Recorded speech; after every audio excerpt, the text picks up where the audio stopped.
up, meet Hugin, and we'll together orbit Earth and get that knowledge back. The idea of a project out and being a part of pioneering that together with Sweden and then ESA to making this possible, opening up that way of accessing space for Europe, and is in there helping to make that happen, and that makes me proud.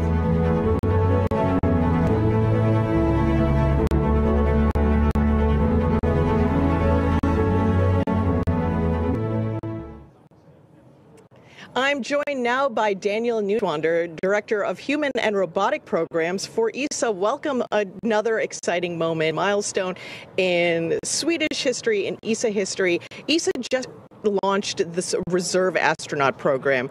Tell us why that was something that augmented your programming with and what it's done for the success of ESA. So, good afternoon all. First, these reserve astronauts are in fact talents which are set in a pool who have been selected out of over 22,000 applications, and when the opportunity arises they can become project astronaut as Marcus today. And I'm really excited because it allows us to do more space activities. It allows us to serve ultimately more member states of the European Space Agency. So as a reserve astronaut, Marcus had like a 2-year window, right? This is very fast to be going up into space. What was that timeline like for ESA and for Marcus? So first, let's recall, he has been selected in November 2022.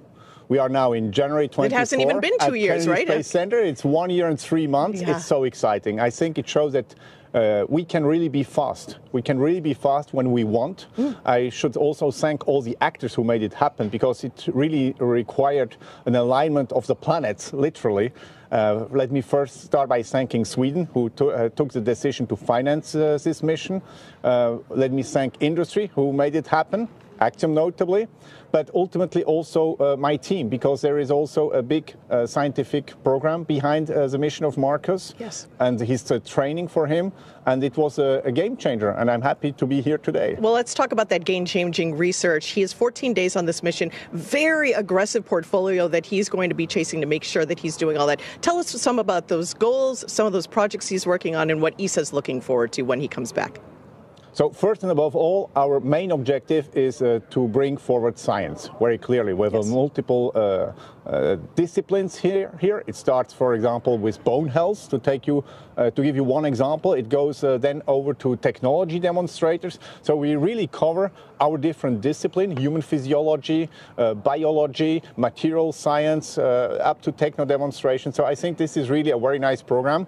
Over 20 experiments, which will be done in less than 14 days. So that's really amazing.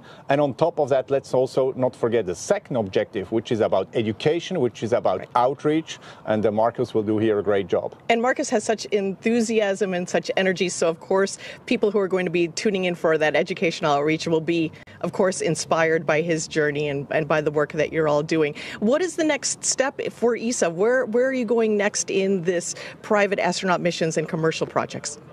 So first above all, Marcus is already inspirational for all our colleagues, for people who work with him before he have even launched to space, and he will of course touch much more future generations when he comes back and can share with us his real experience in space. That's really the big difference. And then in terms of commercial activities, we are really stepping up significantly our work at the European Space Agency. We have commercial programs nearly in all domains we work today.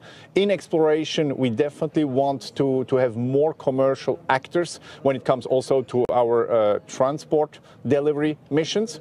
We want to have more commercial actors when it comes also to human space flight activities, for sure. And in this context, we will also have more project astronauts in the future, and I'm happy to come back here to Kennedy Space Center. So we're excited for Hugin and Moonen, who are going to be joined together out in low Earth orbit on the ISS. Thank you so much to ESA for being such a wonderful partner with Axiom Space, doing wonderful work together. I hope that this is the start of a wonderful relationship that we take into the future.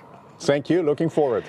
We have some more crew members to introduce you to. Our next crew member is from the country of Turkey. We want to highlight the ambitions of this mission and the future in space for the country of Turkey. Here's more on Alper's inspired and unexpected adventure leading to low Earth orbit.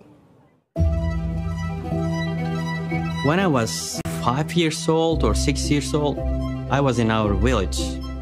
I was next to my grandmother when I first saw an airplane.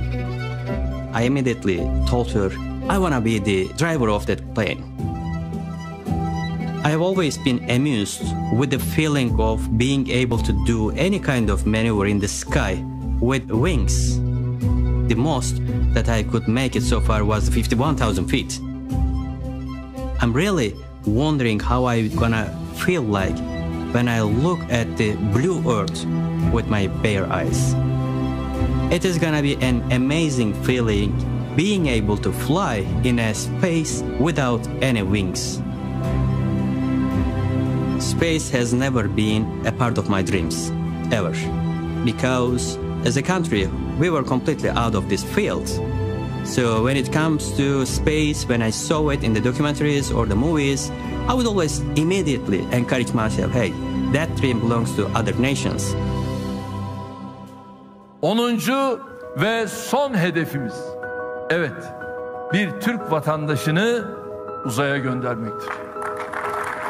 In the middle of the night, I'm coming back from an operational flight and I see the news.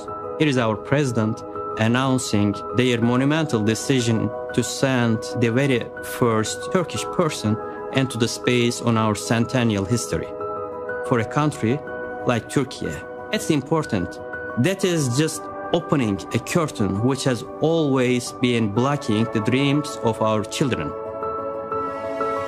And from that moment on, I started to think about it seriously. It was a really long, rigorous process that we went through. At the end, we were selected to the program. It felt great. It felt amazing. Alper is polite. He's also extremely competent professionally, very thorough. He's very humble, but he's a very precise, very, very unique person. Even though we come from very different cultures, our backgrounds are similar, so our common language was easy to find. My name is not important. The important thing for the people is to remember that their country has been determined enough to be able to step into the future, to be able to dream not to the limits of the sky, but deep into space.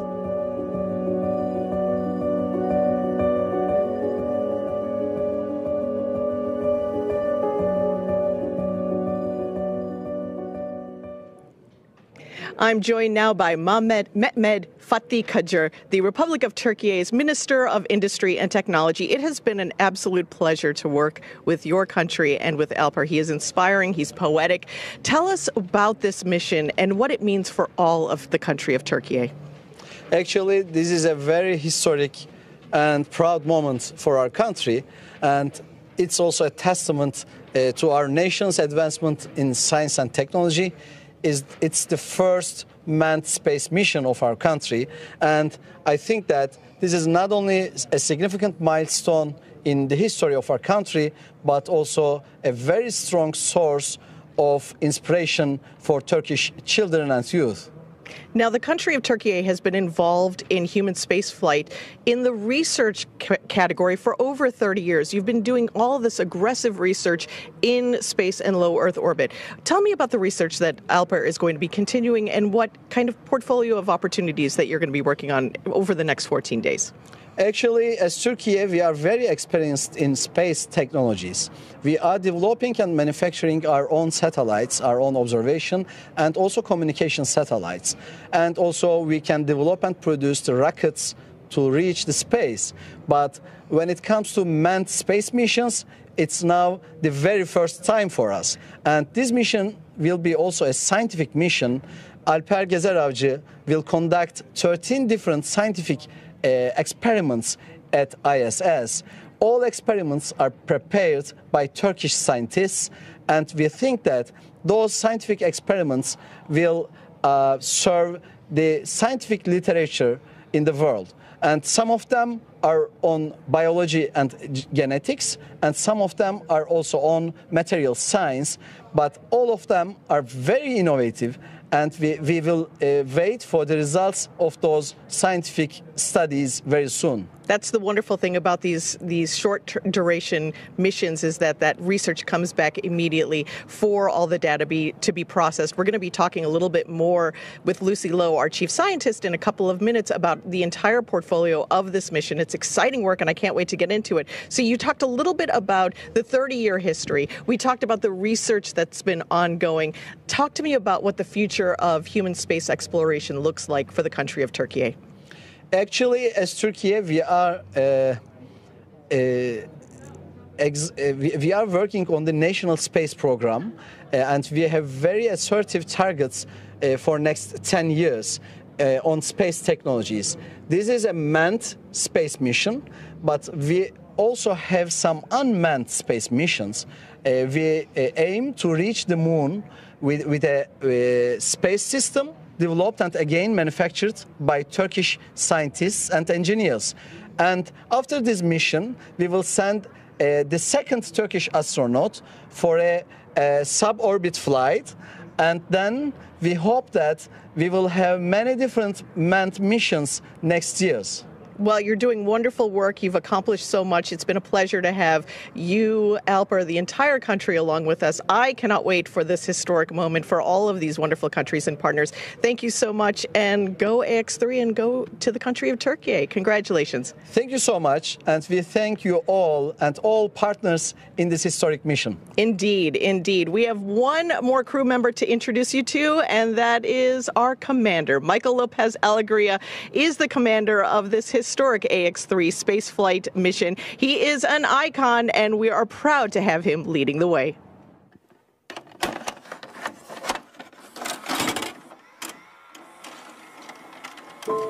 I feel truly blessed and lucky to have had this career path. This is a dream come true. This is somebody who has gotten to play at the major league level 20 years after retirement. It is still the most uncomparable experience you can imagine. In fact, difficult to imagine. Michael Lopez Alegria was born in Madrid, Spain, grew up in California, and has been a naval aviator since 1981. I already knew about Mike since he was one of the most experienced and ever flown astronauts in NASA. Being super experienced, still being humble and very keyed in on listening on what the crew needs. To fly with him, and even more important, to learn from him, it's a huge opportunity. This being an all-military crew, having someone that's keeping that down a little bit, keeping it a little bit informal, is very important. We are so lucky, we are so privileged to have the most experienced person of NASA and its history to be leading in our mission. 3, 2, 1. Ignition. Stop. Go Falcon, go Dragon. Godspeed, Axiom 1. I think it's my duty to try to warn them about what it's going to feel like, especially physiologically, because I want them to be prepared for that. But as far as the experience goes, I just want them to have it, to soak it up and let it go through their pores and feel what it's like. The AX-3 guys are super solid. I am learning alongside them. We're learning together as a crew. I want them to feel like we're all in this together. I think we're constantly redefining access to low Earth orbit, and we do that by opening the door to individuals, but also to nations. Nations who, like Turkey, have never had an astronaut in their history. These are important steps. They're great milestones in really opening the aperture to allow more people, more researchers, more institutions have access to space. I'm Michael Lopez Alegria, and I'm commander of AX-3.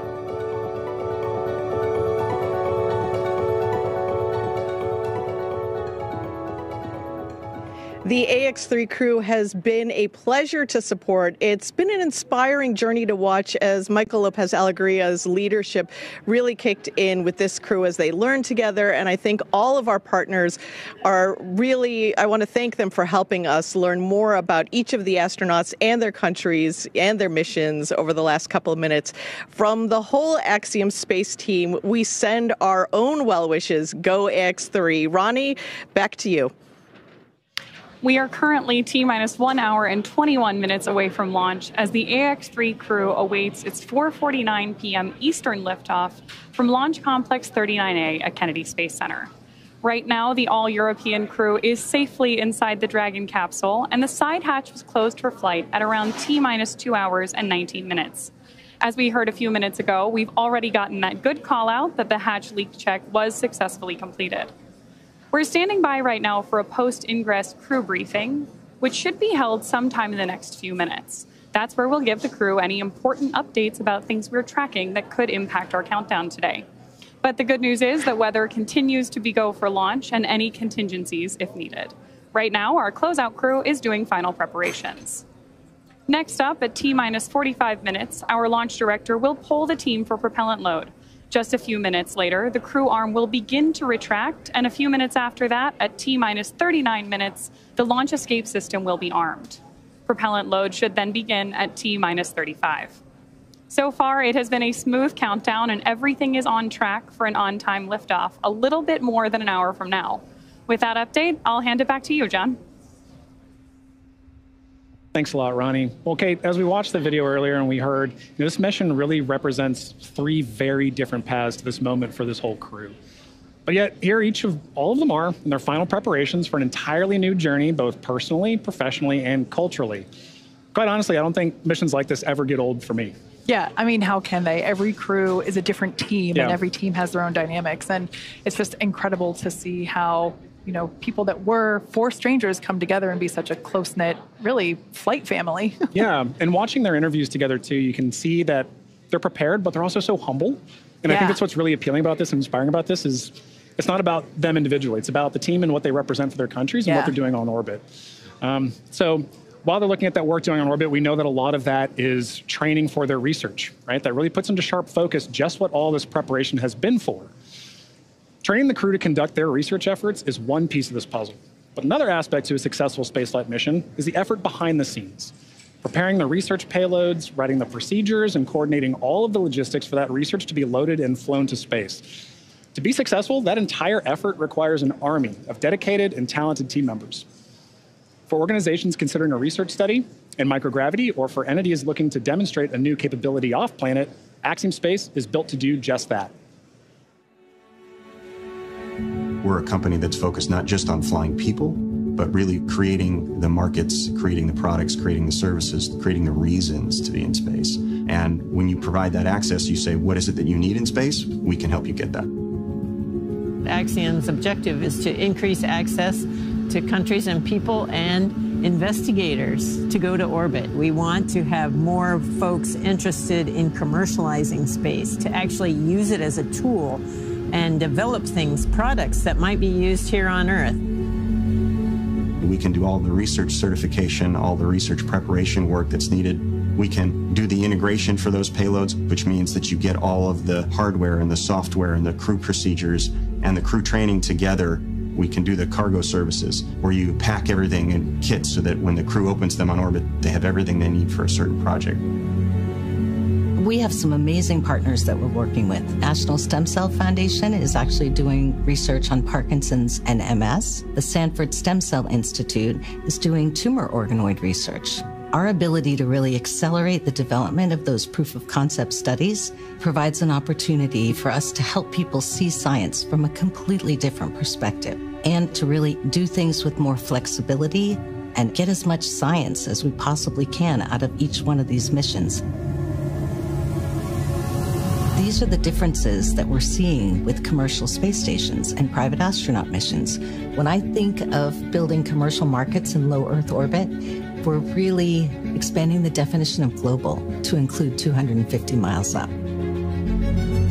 We are doing it now. We are operating. We are opening up access to space. But the future is going to require us to take even more steps, and we've got a head start on all of that with all these missions that we're doing now. Today it's a few nations, tomorrow it should be many nations. And it should be a diverse ecosystem just like it is on Earth today.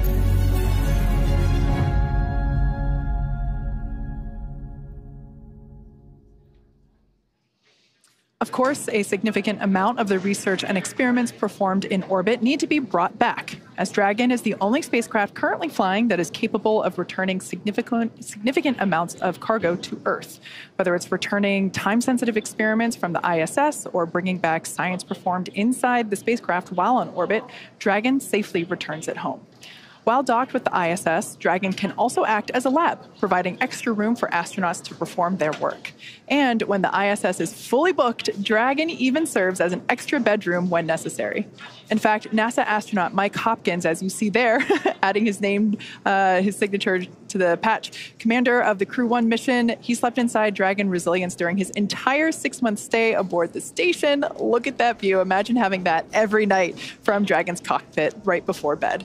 Dragon can also serve as a laboratory while orbiting the Earth. During the Inspiration 4 mission in 2021, which was the world's first all-civilian mission to orbit, the crew conducted research while traveling weightless at over 17,000 miles per hour.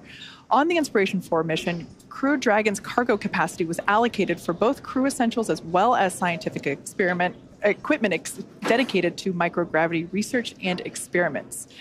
And the Dragon research continues long after Dragon splashes down. The data and biological samples collected from Inspiration 4's crew members before, during, and after the mission, that will all be accessible through an open data repository or biobank, and that can be accessed for research purposes.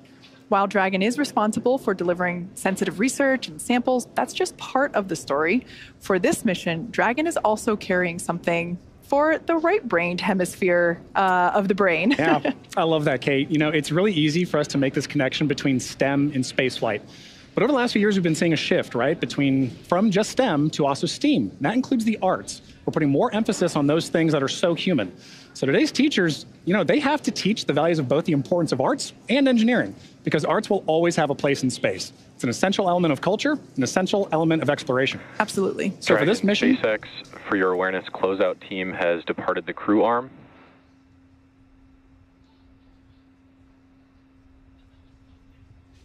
SpaceX Dragon, we copy. And with that, Dragon, I've got a post-ingress brief for you. Report ready to copy.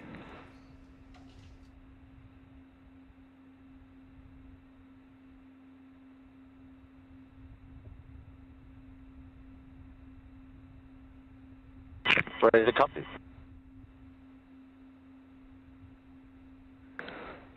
Okay, Dragon, we are officially through the hurry-up phase, and now we have a little bit of time to wait. Clock is at T-minus 113 and counting. Dragon and Falcon systems continue to look healthy, and vehicles are ready for a launch attempt today.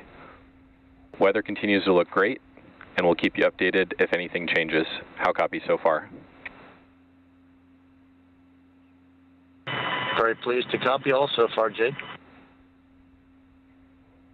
Okay, I do have one item for you looking ahead in the timeline to the first Dragon burn on orbit. That's the phase burn at 22:33 Zulu. I have some info you might want to record. Report ready to copy. Ready to copy. Okay, for your awareness, we have a TDRS gap starting at 2225.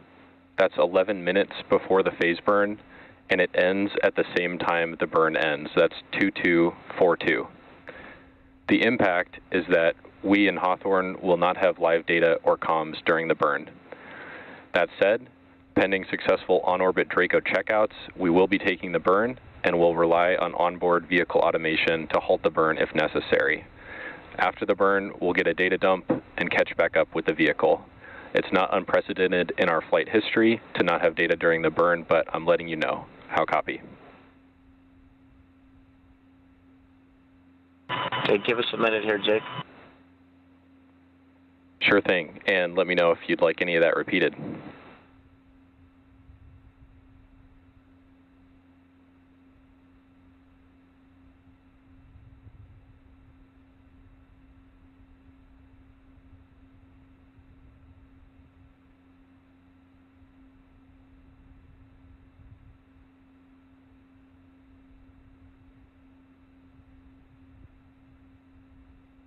Hey, Jake, we all copied what you've read. I think the only question is we had a little confusion on your math, or maybe it's our math, but the burn start is 22:33. The LOS is 22:25 to 22:42. I thought you said 11 minutes, but either way, will come AOS around the end of the burn. You guys will get the data, and then we'll talk about any deltas, correct?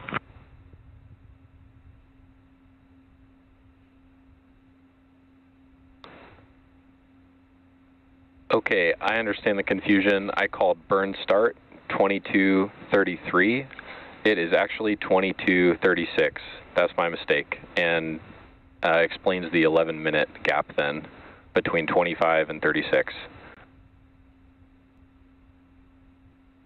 Yep, all clear now. Thanks. Okay, that's all I had. Any questions from the crew here for the team in Hawthorne? No questions. Copy all.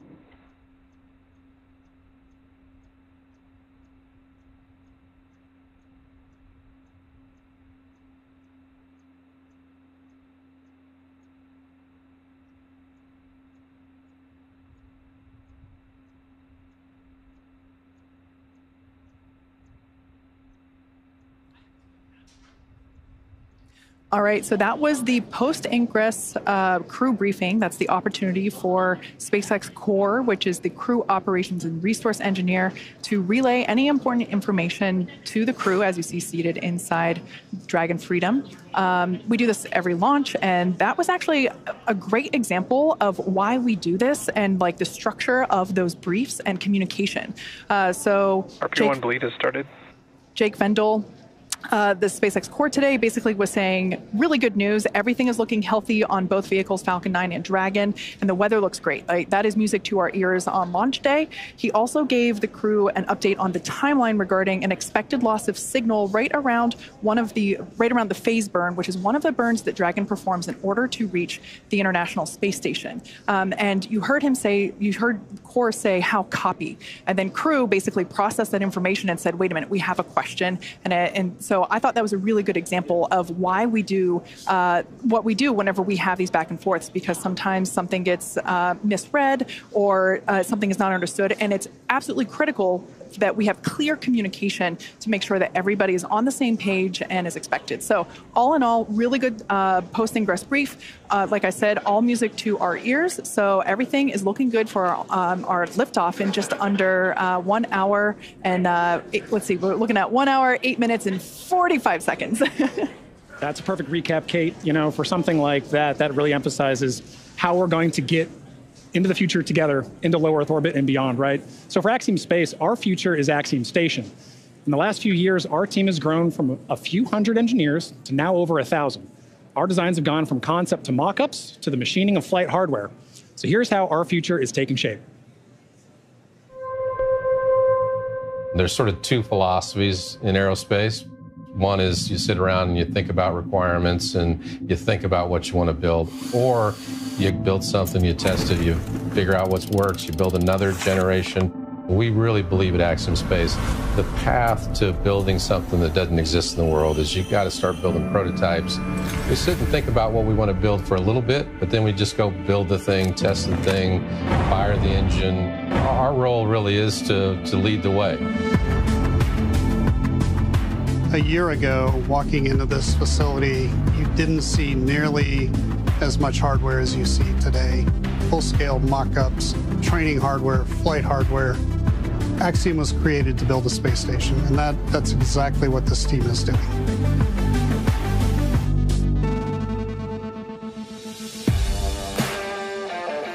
We're still on target to launch our first module the end of 26. The pressure vessel is undergoing welding at Talassalenia, our partner in Italy.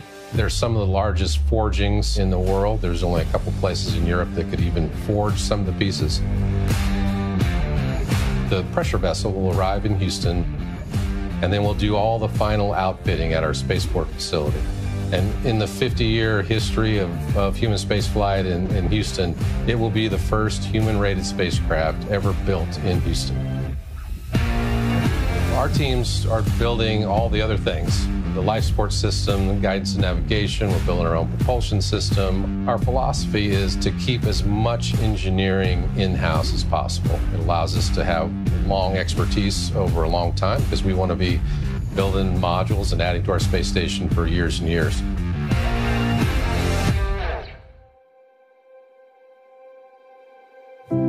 Through our station, we will open up low Earth orbit to the world, to explore, to travel, to complete science in space and beyond.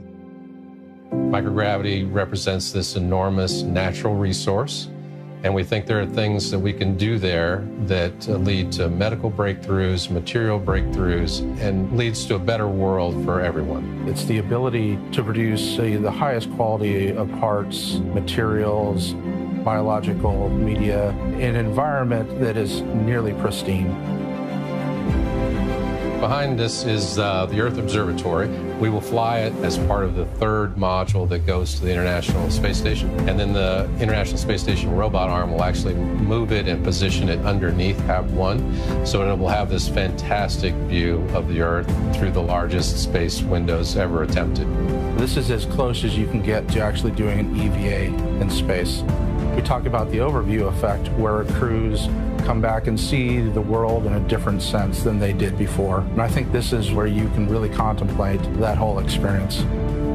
AX-3 is one of those learning opportunities for a multinational crew to work together in space. This is exactly how we envision Axiom Station to operate, where you have people from all over the world experiencing life as a community in space.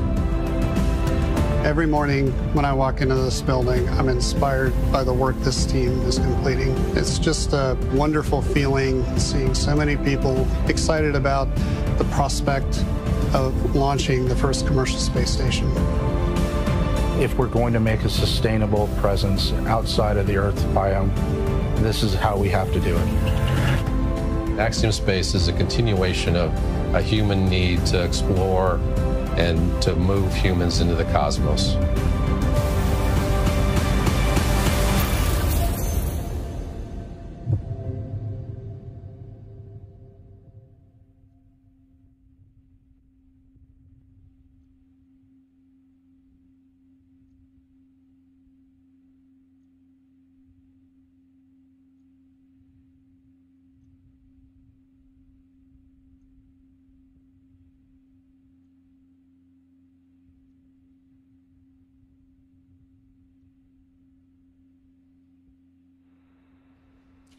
For those of you that have recently tuned into our webcast, we are now 1 hour, 3 minutes, and 45 seconds away from the launch of the Axiom-3 crew to the International Space Station.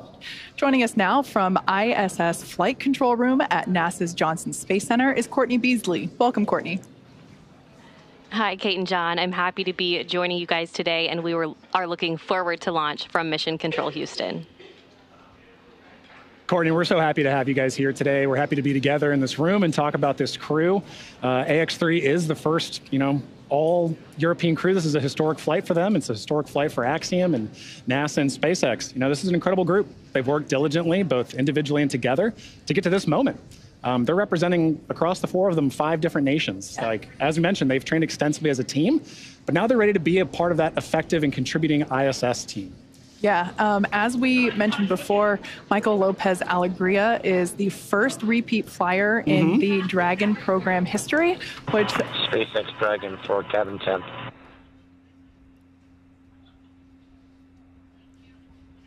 Dragon SpaceX, I think that was for cabin fan.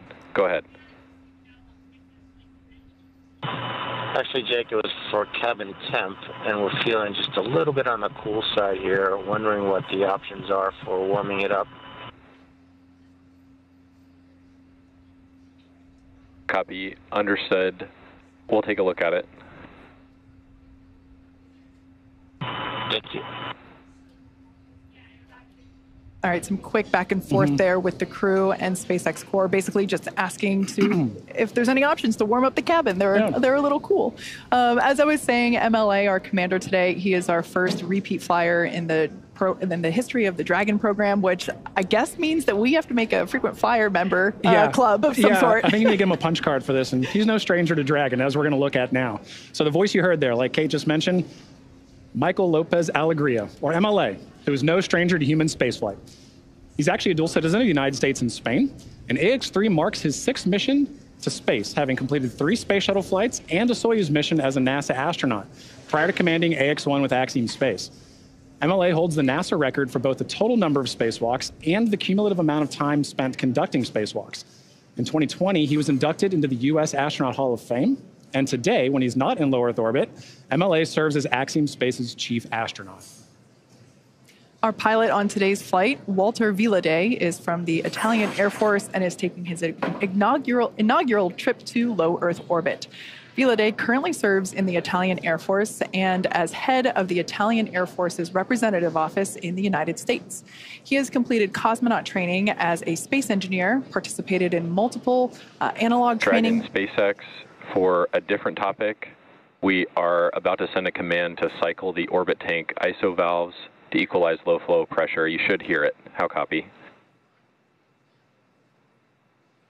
Okay, we copy. We're standing by.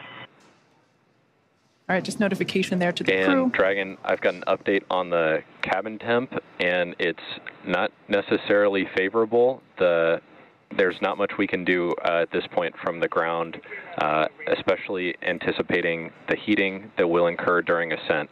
I'd like to assess if this is something you think you can ride out for another hour here. Absolutely, Jake. Just wanted to ask, but we understand what the priority is here. Copy, Dragon. Yeah, appreciate you asking. Sorry we can't do more in this situation.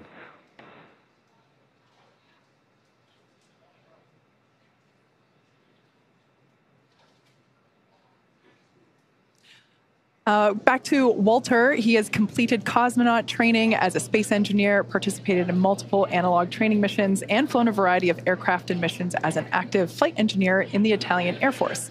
This mission is significant for Italy in that it commemorates the 100th year since the founding of the Italian Air Force. Now, our third crew member for today's mission is Mission Specialist Alper Gezeravcı. Through this mission, Alper becomes the first Turkish astronaut to go to space. With 15 years of experience across a myriad of aircraft for the Turkish Air Force, Gezeravcı got his start in the Air Force Academy in Istanbul, Turkey, and earned a master's degree from the U.S. Air Force Institute of Technology. He then flew as a commercial airline captain for several years before returning to duty in the Turkish Air Force. This mission also marks the 100th anniversary of the founding of the Republic of Turkey. And finally, we have Mission Specialist Marcus Want, a lieutenant colonel in the Swedish Air Force who flew 9 years as a fighter pilot and graduated from the U.S. Navy Test Pilot School at the top of his class. In November of 2022, Marcus was selected by the European Space Agency as an astronaut reserve. However, with this mission, AX-3, he becomes the first project astronaut in ESA's history, a new designation within their ranks. In just a few short hours, he'll be only the second ESA astronaut of Swedish nationality to ever go to the International Space Station, a milestone marked in a year of jubilee as the 500th anniversary of the founding of the country of Sweden. So that is the AX-3 crew. We are now under an hour until liftoff. We're at T-minus 58 minutes and 10 seconds, and they're going to be heading to the International Space Station.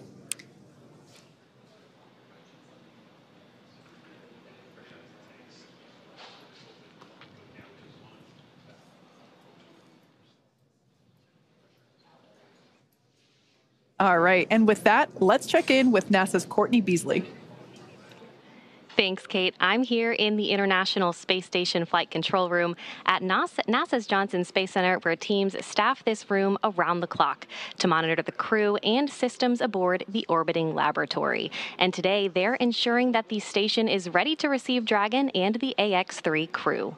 Since NASA opened up the space station for commercial activity in 2019, the agency has continued to work with private industry to prepare for the future of low Earth orbit. Now, NASA's long-term goal is to no longer be a provider of low Earth orbit destination, but to be a customer, one of many, purchasing commercially owned and operated services. To ensure this path of tomorrow, we have to work together today. Enabling private astronaut missions on board the space station helps us to refine and mature the processes needed for the future, with NASA astronauts working side by side with private and national astronauts in a new age of science and discovery. And we take this next step together as we continue counting down to launch the AX-3 crew to the International Space Station. Now, it's an incredibly busy time in low Earth orbit and beyond, and NASA wants to scout the moon before returning astronauts. So next month, it will send several science experiments aboard Intuitive Machines' Nova-C lander, which will launch on a Falcon 9 rocket. NASA is working with several American companies to deliver science and technology instruments to the moon through CLPS, the agency's Commercial Lunar Payload Services Initiative. One of the companies is Intuitive Machines, which developed and built the Nova-C lander. Nova-C has 6 NASA experiments studying things like how sunlight charges the lunar atmosphere and how dust and gas particles will be affected by the spacecraft's landing on the moon's south pole. Its arrival on the moon would be the first robotic landing for the U.S. since the end of the Apollo program in 1972. CLPS will help NASA understand the moon's environment and available resources ahead of crewed Artemis missions. The program will land the first woman and the first person of color on the lunar surface, and then eventually send astronauts to Mars. That's your Artemis Moon Minute. Nova-C is expected to touch down on the moon next month, and you can watch live coverage of the historic landing on NASA TV and NASA Plus. Now let's check back in with John and Kate in Hawthorne. Thank you so much, Courtney. You know, it's such an exciting future we have to look forward to, and it doesn't really feel that far off. You know, every day behind us, all over the country, back in Houston, there's work happening to bring about this vision. Yeah, that's right. Even as we speak, SpaceX teams are preparing for our upcoming launch of the Intuitive Machines Nova-C lunar lander, known as the IM-1 mission. This will be the first SpaceX-provided launch of NASA's Commercial Lunar Payload Services Initiative, a key part of NASA's Artemis lunar exploration efforts. And down at Starbase, Texas, we're continuing to build, test, and fly Starship, the world's most powerful launch vehicle ever developed. It's a fully reusable transportation system that will transform how we access space because it's designed to carry a massive amount of cargo and large numbers of people to Earth orbit, the moon, Mars, and beyond. We completed 2 flight tests last year, one of them you see here on your screen now, and 2024 is lining up to see even more Starships take flight. We're still in the testing phase, but things like flying rapidly, full system reuse, and on-orbit refilling will be key to building and staffing a viable moon base. And right now, we're gearing up for Test Flight 3, currently targeted for sometime in February. We're also building a second Starbase launch tower, which visualization you see there, and that will further increase Starship's flight opportunities. And this is, I love this. This is so cool looking. It's not that far off in the future. With our Starship Human Landing System, or HLS, we're part of the global team with NASA and companies including Axiom Space that will put astronauts back on the moon under the Artemis program. First, we're going to fly, and fly often on flight tests, one of which will be an uncrewed mission all the way to the moon. This will take place before the crewed Artemis 3 mission, which will be the first human expedition of the moon's surface since 1972. Also in testing, our engineers are proving out all systems necessary to make a trip to the moon possible, like propulsion, life support, even the elevator that you see here that will take crew and cargo from the Starship hatch down to the lunar surface. It's literally a space elevator. That's awesome, Kate. And in addition to the launch and landing capabilities that you just mentioned, another essential component of the Artemis program is a spacesuit that is capable of executing a wide array of mission objectives. A spacesuit really is a spaceship. It's just a little smaller and in human form.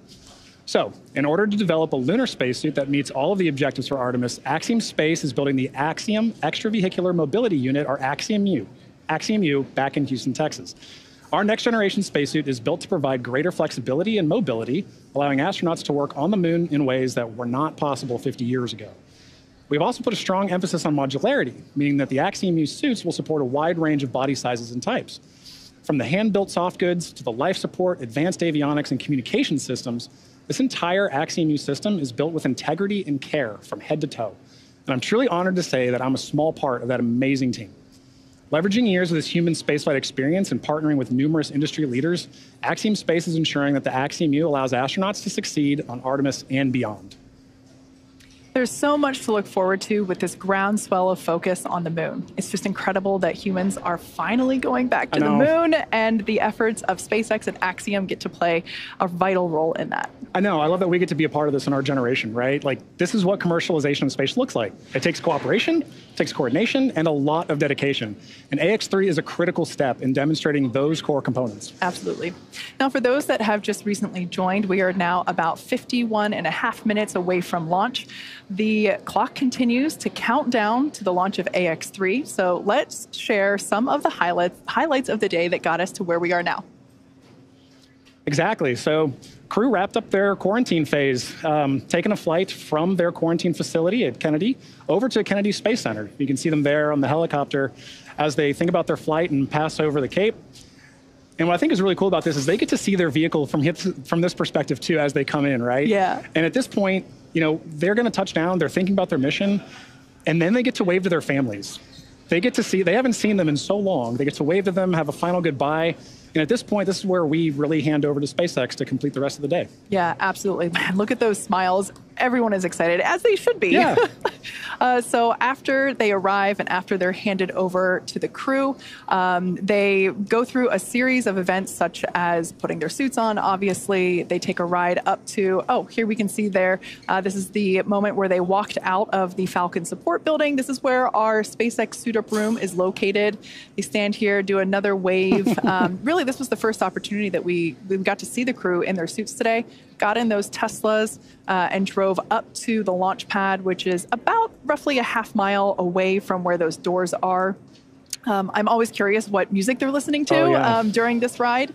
You can see here that they are pulling up to the launch pad, 2 Teslas. We have the crew split in half there with some closeout team members that obviously help support them. We lovingly refer to them as the ninjas because we see them all around assisting the crew in things like getting into or ingressing the capsule.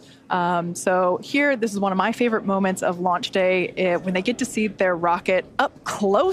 And man, just thinking about the fire that's going to come out at the bottom there in just under an hour. Yeah, and at this point you can see our commander and our pilot walking down, as well as Marcus and Alper to their Dragon capsule before they get in. Yeah, so at this point in time, that side hatch is closed. We had the post-ingress crew briefing, and we heard great news. We heard that the weather is looking good. I think the exact words were, weather is great, and that everything is healthy. So both Falcon 9 and Dragon vehicles are ready to go to space, just like the crew. Excellent recap, Kate. All right, well, it's important to remember that this crew has not walked this path to flight alone. Earlier today, they waved to their friends and family before suiting up, as we just saw, but that wasn't the first round of cheers that their families had for them. To the whole crew of Axiom, mission number 3. This is the SARC flight test team that would like to wish you a safe and fantastic journey up to the International Space Station. Hello from Turkey.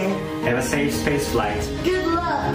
Ciao papà, buon viaggio. Siamo con te, amore. Siamo tanto orgogliosi di te, papà. Ti vogliamo bene. Ciao. Greetings, Commander Mike and AX-3 crew from your ASTM family here in Philadelphia, Pennsylvania. Your dedication to exploration and discovery inspires us all. Sevgili Alper, iyi yolculuklar.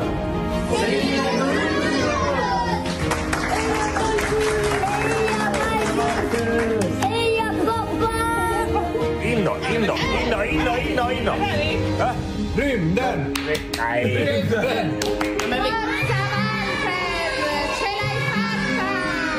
Enjoy every second of it. Make us dream. We're all coming with you. Yolun açık olsun Alper'im. Ed Astra. Que acuérdate de saludarnos desde allá arriba, desde alguna de las ventanitas. Y nada, que estaremos esperándote con los brazos abiertos para cuando vuelvas. Un besito. Congratulations, Alper. We're excited for your opportunity to go into space. Have a good and prosperous time there and get back to Earth safely. Un grande bacio. Un abbraccio dalla mia famiglia. Ciao! Buon viaggio. Vai, zio. Ti vogliamo bene.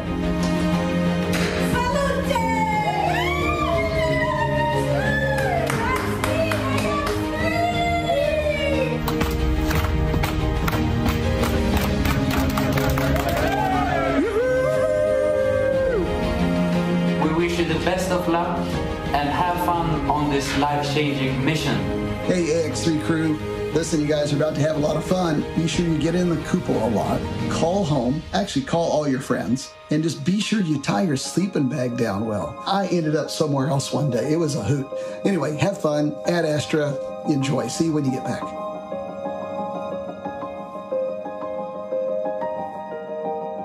Yeah, those are pretty wise words from John Schaffner there from AX2. Yeah, it's just so fun to see everybody's cheers. Space really is for everyone, including everyone that loves the people going to space. Mission operators on countdown. Polling is complete. Both Dragon and Falcon teams have polled go for launch escape arm, propellant load, and launch. Stand by for abort instructions.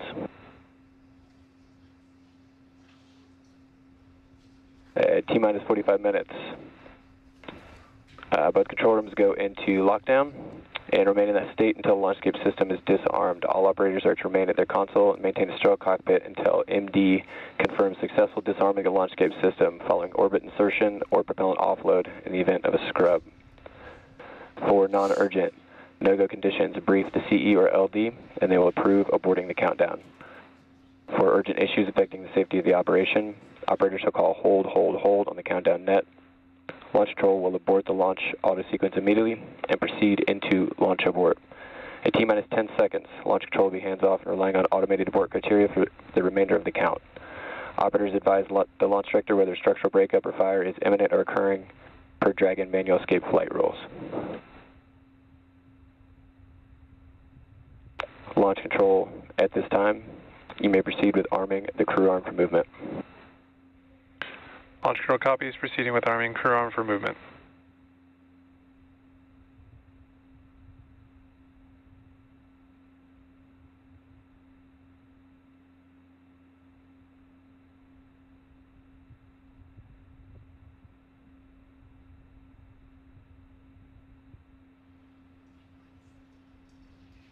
Well, there you heard it. We are go to proceed with propellant load in just under 10 minutes. Crew arm retract has started. And we are beginning to retract that crew access arm. Both the Falcon 9 and Dragon are go for launch. Wow, great view of that on your screen right now. And in a moment, we should hear some additional directions from our launch director to the team. Now, of course, the crew is currently on board, again, with that great view of the crew access arm moving away from Dragon. They're at historic launch pad 39A. So now the range continues to be go for launch, and we're monitoring the clearance area around the launch pad, as well as air and sea space around the flight corridor. Even though we have been keeping an eye on some possible storm cells near the launch site, the conditions are predicted to be acceptable for launch. Downrange landing zones, if needed for an escape, are also go.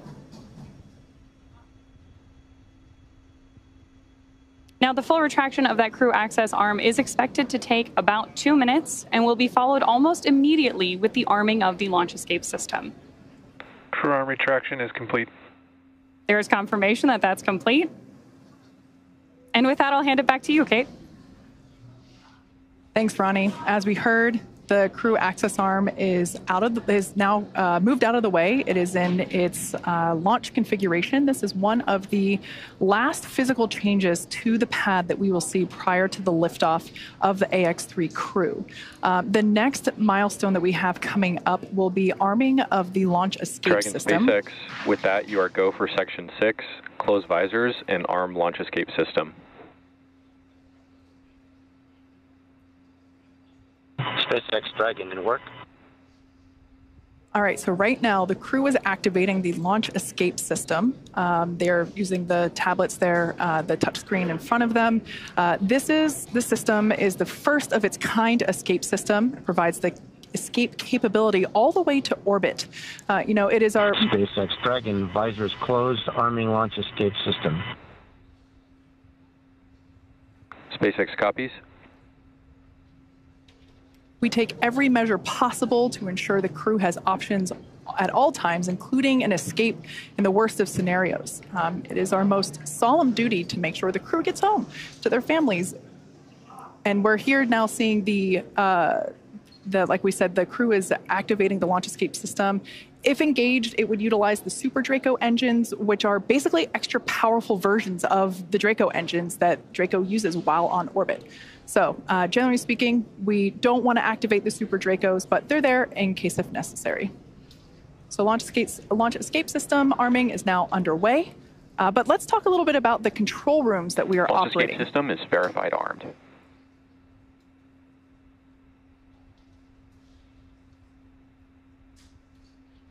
All right, there we heard the call out telling us that that launch escape system is now activated. So here, this is our mission control center in here just behind us, actually, at SpaceX headquarters in Hawthorne, California. We also have launch control at Firing Room 4 at Cape Canaveral. That team is responsible for monitoring Falcon 9 throughout the countdown and the launch, whereas here, mission control is responsible for close monitoring of the crew and Dragon every step of the way as the spacecraft orbits the planet along its customized flight path. On console, or on headset, as we say, are a number of key positions who are monitoring the health of the vehicle and the crew. The mission director, call sign MD, as you'll hear out on the nets, that person's responsible for mission success and is in charge of the room. You'll also hear a specific role dedicated to communicating to the AX-3 crew. We've heard from this individual a couple of times already today. This is Jake Vendel today. This is the crew operations and resource engineer, call sign Core on the nets. The other positions are focused on things like software, propulsion, navigation, avionics, life support systems, and ultimately communications with the ground segments. SpaceX team members will also rotate on and off to ensure that we have 24/7 coverage of crew and Dragon for the entire duration of the mission, all the way through splashdown. So fun fact, we also have a crew supporting the NASA Crew 7 team in an adjacent control room just next door to this one. So yeah, we have 24/7 coverage for all Dragons up at the space station. That's awesome, Kate. And on that note, for Axiom Space, teams in Houston, as you can see there, coordinate mission support at Axiom Mission Control Center, or MCCA, as you can see on your screen. MCCA is an officially certified control center, joining the large network of other control centers, like you just mentioned, Kate, that support ISS from all over the world. From this secure facility, teams have live access to voice, video, data, all of that streaming from the ISS, and can work alongside their NASA counterparts to run on-orbit preparations and monitor every aspect of the mission in real time, 24/7, for the duration of the mission. This room is led by what we call an AXL, or Axiom Operations Lead. And around the room are also additional supporting flight controller positions that are each responsible for different aspects of mission support. That includes things like research, communications, medical, integration and stowage, and timeline operations. This is a significant step in our journey to expand access to low Earth orbit, as it is only the 12th ground segment partner for the ISS program. And through this facility, we are providing our customers and the global community a front row seat to the work being done on station. Yeah, as you can tell by the names like Core and Axel, these are really important roles, and everything else kind of flows around them as the center point in those leading those operations, whether it's on the Axiom side or the SpaceX side.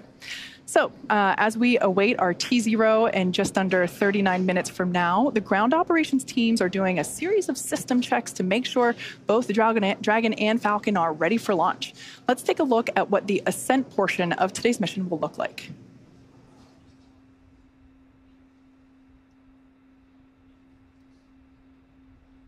Once we hit T-0, we'll watch Falcon 9 and Dragon lift off from historic Launch Pad 39A, which you have a great view of right now, and begin to make their ascent.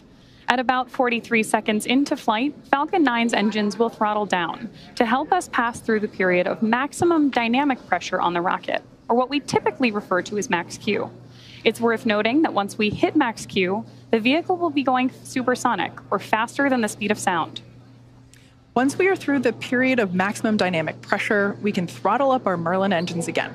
From there, at about 2.5 minutes into flight, we have a series of 3 events that happen in rapid succession. First is MECO, or main engine cutoff. This is where all 9 Merlin engines shut off in preparation for stage separation. Stage separation is where the first stage detaches from the second stage, with the first stage making its way back to Earth for landing, as the second stage continues on its journey with the third event. That's second engine start 1, or SES1, where the Merlin vacuum engine on board stage 2. Expect loud venting from the vehicle in 30 seconds. where the engine on stage 2 lights up and propels the second stage, along with our AX-3 crew and Dragon, into orbit. As stage 2 heads towards its targeted drop-off orbit, stage 1 will execute 3 burns in order to make its way back to Earth. The first is the boost back burn, where 3 of the Merlin 1D engines will reignite and shut down. This heads the first stage back to Cape Canaveral. The second burn, or the entry burn, helps slow the stage down in preparation. Falcon 9 tanks are venting for the start of propellant load. Second burn, or entry burn, helps to slow the stage down in preparation for that entry back into the Earth's atmosphere. And about 90 seconds after Dragon gets into orbit, Falcon 9 will land back on Earth. The landing burn will bring the vehicle speed down rapidly in order to land back on land near the launch site about 8 minutes into the mission. And while that first stage is heading back to Earth, the second stage will cut off its Merlin engine that was ignited right after stage separation. Once this happens, we'll wait for confirmation of a good orbital insertion. Then, Dragon will begin preparations to separate from the second stage. About 3 minutes after the second stage reaches orbit, we should have a great view of Dragon with its 4-person crew drifting away from stage 2. Once Dragon is a short distance away, it will begin checking out its Draco maneuvering thrusters to make sure Dragon continues to increase separation distance from the second stage. The nose cone deploy sequence will initiate just before T plus 12 minutes and then finish around T plus 15 minutes. This will expose Dragon's docking mechanism in advance of its arrival at the International Space Station. For us, these Dragon missions are important for safely flying astronauts so they can conduct scientific research and other activities in space, but also because they are laying the foundation for the future where more people from more countries all around the world will have an opportunity to travel to space, whether it's low Earth orbit, the moon, Mars, or beyond. In the history of human spaceflight, less than 700 people have ever been to orbit. At SpaceX, we want to help create a future where not just hundreds of people, but thousands and ultimately millions of people can travel off Earth to live and work in space and on other planets. Last year, we flew 6 Dragon missions. This year, we could launch up to 8 missions, including 5 or 6 human spaceflight missions, and that's only going... Propellant load has started. All right, right now we just heard the call at Falcon 9 has begun loading its propellants, liquid oxygen, and RP-1 rocket-grade kerosene. So good news there. As I was saying, this year that could include 5 or 6 human spaceflight missions, and that's only going to increase in the future. Thus far, we've only launched crew missions from Launch Complex 39A, which is what you see on your screen now. However, to support our growing manifest of Dragon missions, we've recently made some new upgrades to our other Florida launch pad, Space Launch Complex 40, which you see there with a brand new crew access arm being lifted. We're on our way to having 2 launch pads capable of supporting human spaceflight missions, meaning we'll have more opportunities to fly people on Dragon to orbit. If you're interested in helping us advance the future of human spaceflight and potentially fly on a future Dragon mission, check out spacex.com/human spaceflight to learn more.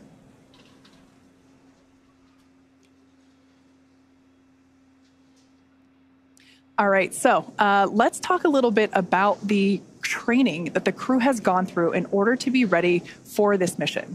Altogether, the AX-3 mission crew spent about 35 days training inside Dragon, and crew members individually received additional training specific to their role, learning SpaceX protocols, ISS systems, and preparing for the science and outreach activities that they'll be conducting while in space.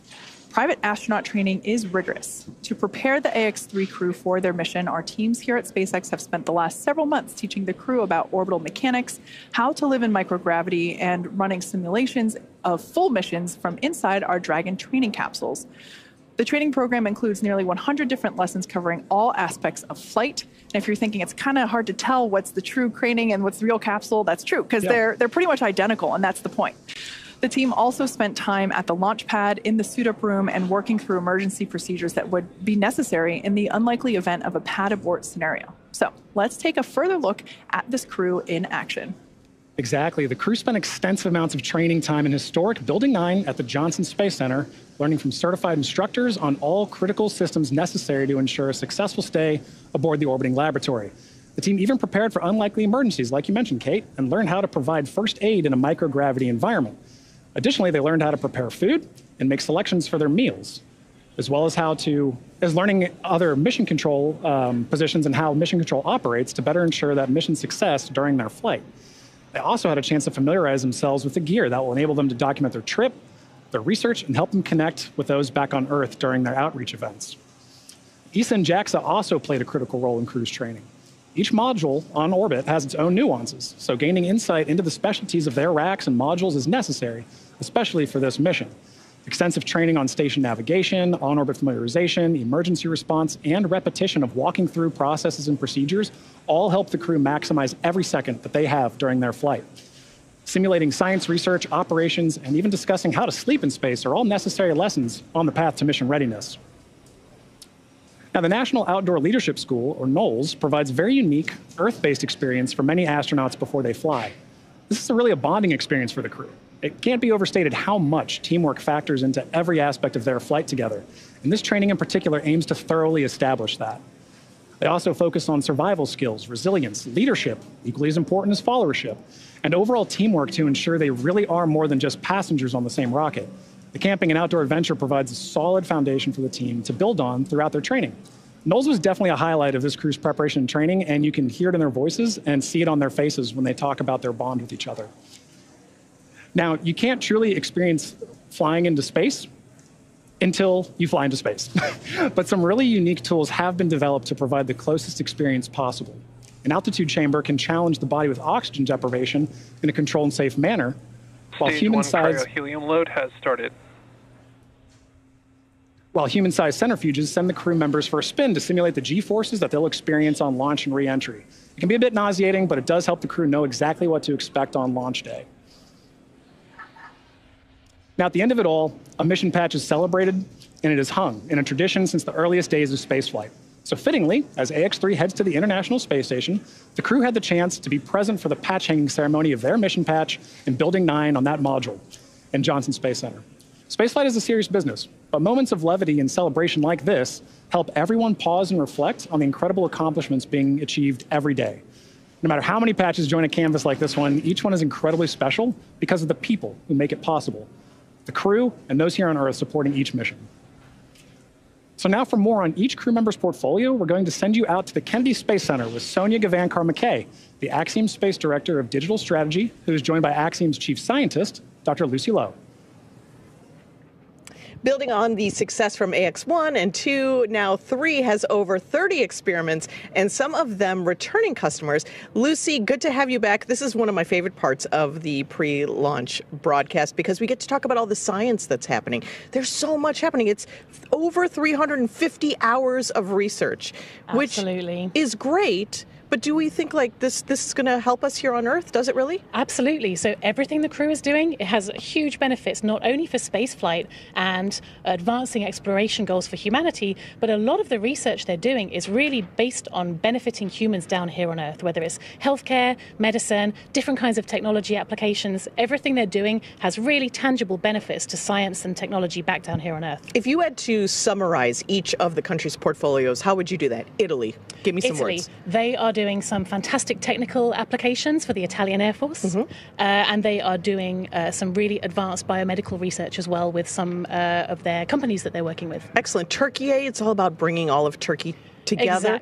Exactly. Turkey has a truly national portfolio. They have everyone across the country getting involved, from researchers at universities all the way down to school children. ESA and Sweden, what's their portfolio looking like? ESA has a very strong focus on research for advancing technology for exploration. So they have lots and lots of really cool technology demonstrations that are going to help human exploration in space in future. And tech demos as well. Do you as chief scientist, is that tech demos a different thing, or is it then research, or all part of the same wonderful pot? They're very much part of the same pot. So all the technology demonstrations that take place are built on a lot of research, and they often feed into future research that will take place to keep crew safe or to benefit human health here on Earth. Okay, so let's dig in a little bit deeper, starting with Italy. They have the ISOC services for the ISS. Tell me a little bit more. Yes, so this is a project from the Italian Air Force, which is the Italian Space Operations Center, where they've developed some software that's actually going to be analyzing analyzing debris in space. Which is a huge problem. It's a huge problem. We need to know where stuff is going and stuff is flying so that we can make sure that the space station is out of the way of those kinds of impacts. So that software is also going to be doing some space weather forecasting to help keep crew safe in future. Space weather forecasting? Yes. Looking at different kinds of space weather from solar flares, for example, that can actually release damaging radiation that can not only damage human cells, but can also damage the electronics in a spacecraft. So you want to avoid that when you can. Makes sense. Beta amyloids aggregation updated. Yes. This is about Alzheimer's research. Exactly. So beta amyloid is a protein that aggregates together. It forms clumps. It forms amyloid plaques that are found in the brains of humans with Alzheimer's. If we can understand how those aggregates form better, which we can use microgravity to really investigate that, then we can gain insights into Alzheimer's disease and how this terrible neurodegenerative disease can form, or potentially how we could even treat it. And you talked about that weather forecasting, which is part of radiation. That's a big part. So briefly tell me about the Italian portfolio with radiation research. Exactly. So they have got some light ion detector hardware that they have built that is going to be analyzing the real-time radiation risk from this kind of space weather. And we also have some companies that have got some advanced materials that they've developed that is designed to shield from some of this radiation in future. Okay, let's talk about the country of Turkey's research portfolio, the Turkish Space Agency, otherwise known as TUA. They have 70 types of diseases that they're going to be researching with AI technology? Yes, so they have a really cool project called Vocal Cord, which has developed, it's an easy-to-use telemedicine application where the crew actually cough or speak or make vocal noises into an iPad for recordings, and the AI software is then actually able to analyze that and can be used to detect or diagnose infectious diseases, potentially even cardiovascular diseases in future. Wow. Very cool. Partnerships are a big deal with Axiom Space. All of these countries are partners with us, and Turkey is working with JAXA on one of their research projects. Tell me about that one. Exactly. So they're working on a very cool project using the JAXA's electromagnetic levitating facility, where they are melting and then re-solidifying some metal alloys in a way that the metal alloy floats in space. Wow. So which helps us understand more about the molecular structure of these alloys and helps us understand more about materials research that we can then take that knowledge and apply that to industry back down here on Earth. And ESA in Sweden, looking way into the future. Their research is focused on humans in long-term space situations. Tell me about their research projects. Exactly. So one of their projects is called Orbital Architecture, which is a really fun one. They're investigating what the effect of the very busy and crowded environment of the International Space Station is, not only on crew cognitive function, but also on the crew's stress responses and also their neural responses. So yes, as you can see, that the ISS is very, very busy up there. We were talking about that. It seems very crowded. It's very crowded. So this investigation is going to be understanding in different parts of the space station. For example, if you look out the window, if your stress response goes down, do you then perform better in space? And how can we then apply those technologies not only for future spaceflight, but also for engineering and building design back down here on Earth? There's also a great one on Simon. Now, my question is, Simon, is it more like HAL or TARS? So it's a bit more like TARS because I'm a big fan of The Martian. But so Simon is the crew interactive mobile companion. Here he is flying through space. So this is an AI-guided tool that is free flying on station that can help crew with tasks while they're up there. So it's actually going to be helping Marcus do a physical sciences investigation for ESA while he's up on station. Awesome. Thank you so much, Lucy. And I look forward to hearing about the post-experience and post-mission research findings. Thank you so much. Always fascinating. Back to you all at Hawthorne. John, how's it going out there? It's going great, Sonia. Thank you very much for that. You know, hearing all that different research really kind of cements how important and unique each mission is, right? Each mission has its own suite of research. It has its own crew that makes up that mission. And mission patches really are a way of showing that symbolism and showing how unique that is, right? So they end up everywhere. There's one in that Dragon capsule. There's a few in that Dragon capsule now, I think, right? Oh, yeah. But they end up in white rooms. They end up on orbit. They end up on laptops and notebooks. It's a very big deal for crew to be central in helping design this patch because it's such a lasting mark of their dedication and hard work. And the AX-3 crew has put their mark on spaceflight history with the AX-3 mission patch. All 4 astronauts are highlighted by their names, a star, and unique graphics for each nation that they represent. With the commander, Michael Lopez Alegria, holding dual citizenship, 5 national flags mark the top edge. The destination, the International Space Station, is the anchoring element in the middle. And interesting to note, the ISS resembles pilot's wings. So it should be no surprise, given that all 4 members are indeed pilots. Along the bottom of the patch, we see the mission's motto, the phrase plus ultra, in Latin meaning further, beyond. So together, all of this builds on the mission's theme of exploration and its slogan, exploring further without borders. Yeah, like you said, they do end up everywhere. My personal favorite place is there inside the capsule. There's 2 patches in there, one from the Crew 4 mission and one, of course, from the AX-2 mission, which also took this capsule to space. So I think it's safe to say that we're going to be flying so much that we are going to potentially run out of space for patches. Put them on the back of the seats, maybe. Yeah. Now, the SpaceX teams have teams all across, or SpaceX has teams all across the country supporting our missions in key roles, and they're in key locations such as our mission director, our core or crew operations and resource engineer, which you see there on your screen now. And these people are very important. We keep talking about the countdown, and this launch countdown is the framework that syncs all of these teams up together. It's incredibly important. Yeah, you're absolutely right. We've heard a lot of that today, right? As we're talking, we're hearing these loops or nets, right, of all these flight controllers talking. That's because communication is key. The entire mission, from launch, on orbit, all the way back down to splashdown, is a tightly choreographed dance between all of those parties, and that's where communication comes in. For sure. It's precise communication specifically is paramount throughout the mission in order to be successful, not just for today and on the way to the station, but continually for the next 2 weeks, all the way through splashdown. Like I mentioned before, we have another team supporting the capsule that's on station for Crew 7. So yeah, it's all the way through until the mission is complete. Exactly, and highlighting that communication, you see those 2 teams just on your screen there. Those are 2 of the many that work together. So to help facilitate that comm, Axiom Space is connected with that entire network of participants through MCCA in Houston, our mission control center at Axiom headquarters. That's what you see on the right there. And from SpaceX, NASA, and other international space agencies and researchers, we can talk together. So there are teams monitoring and participating in this mission around the world, including mission controllers in Japan and across Europe. When you all add it up, it really is a truly international endeavor. Yeah. Now, speaking of international, let's check back in with International Space Station Mission Control Center at NASA's Johnson Space Center. Courtney, how are things looking over there? Hey, Kate. The space station team here in Houston is focused on the critical systems on the station, all continuing to function as expected ahead of launch. The teams have verified the command path from the ground up through our constellation of communication satellites to the station, and everything is looking good, and the station will be ready to receive Dragon Saturday morning. Now, once the AX-3 crew arrives at the station, there will officially be 7 nations aboard the station. They will be greeted by the Expedition 70 crew, NASA astronauts Andy Mogensen, Jasmine McBelly, and Laurel O'Hara, Roscosmos cosmonauts Konstantin Borisov, Oleg Kononenko and Nikolai Chub, and JAXA astronaut Satoshi Furukawa.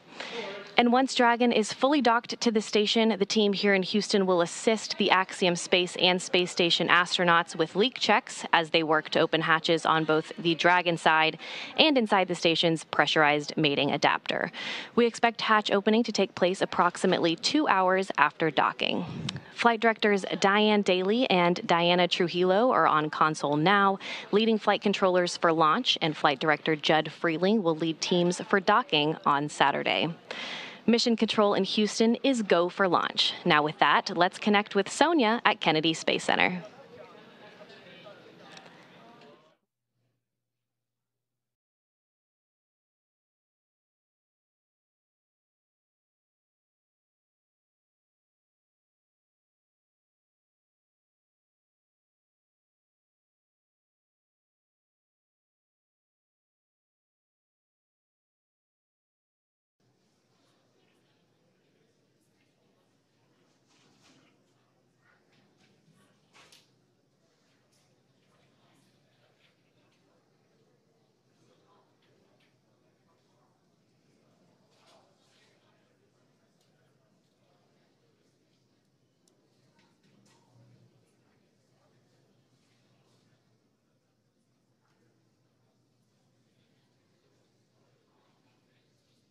All right, for those of you that have recently tuned in, we are now within 20 minutes until the launch of AX-3 to the International Space Station. Officially, T-minus 18 minutes on the dot.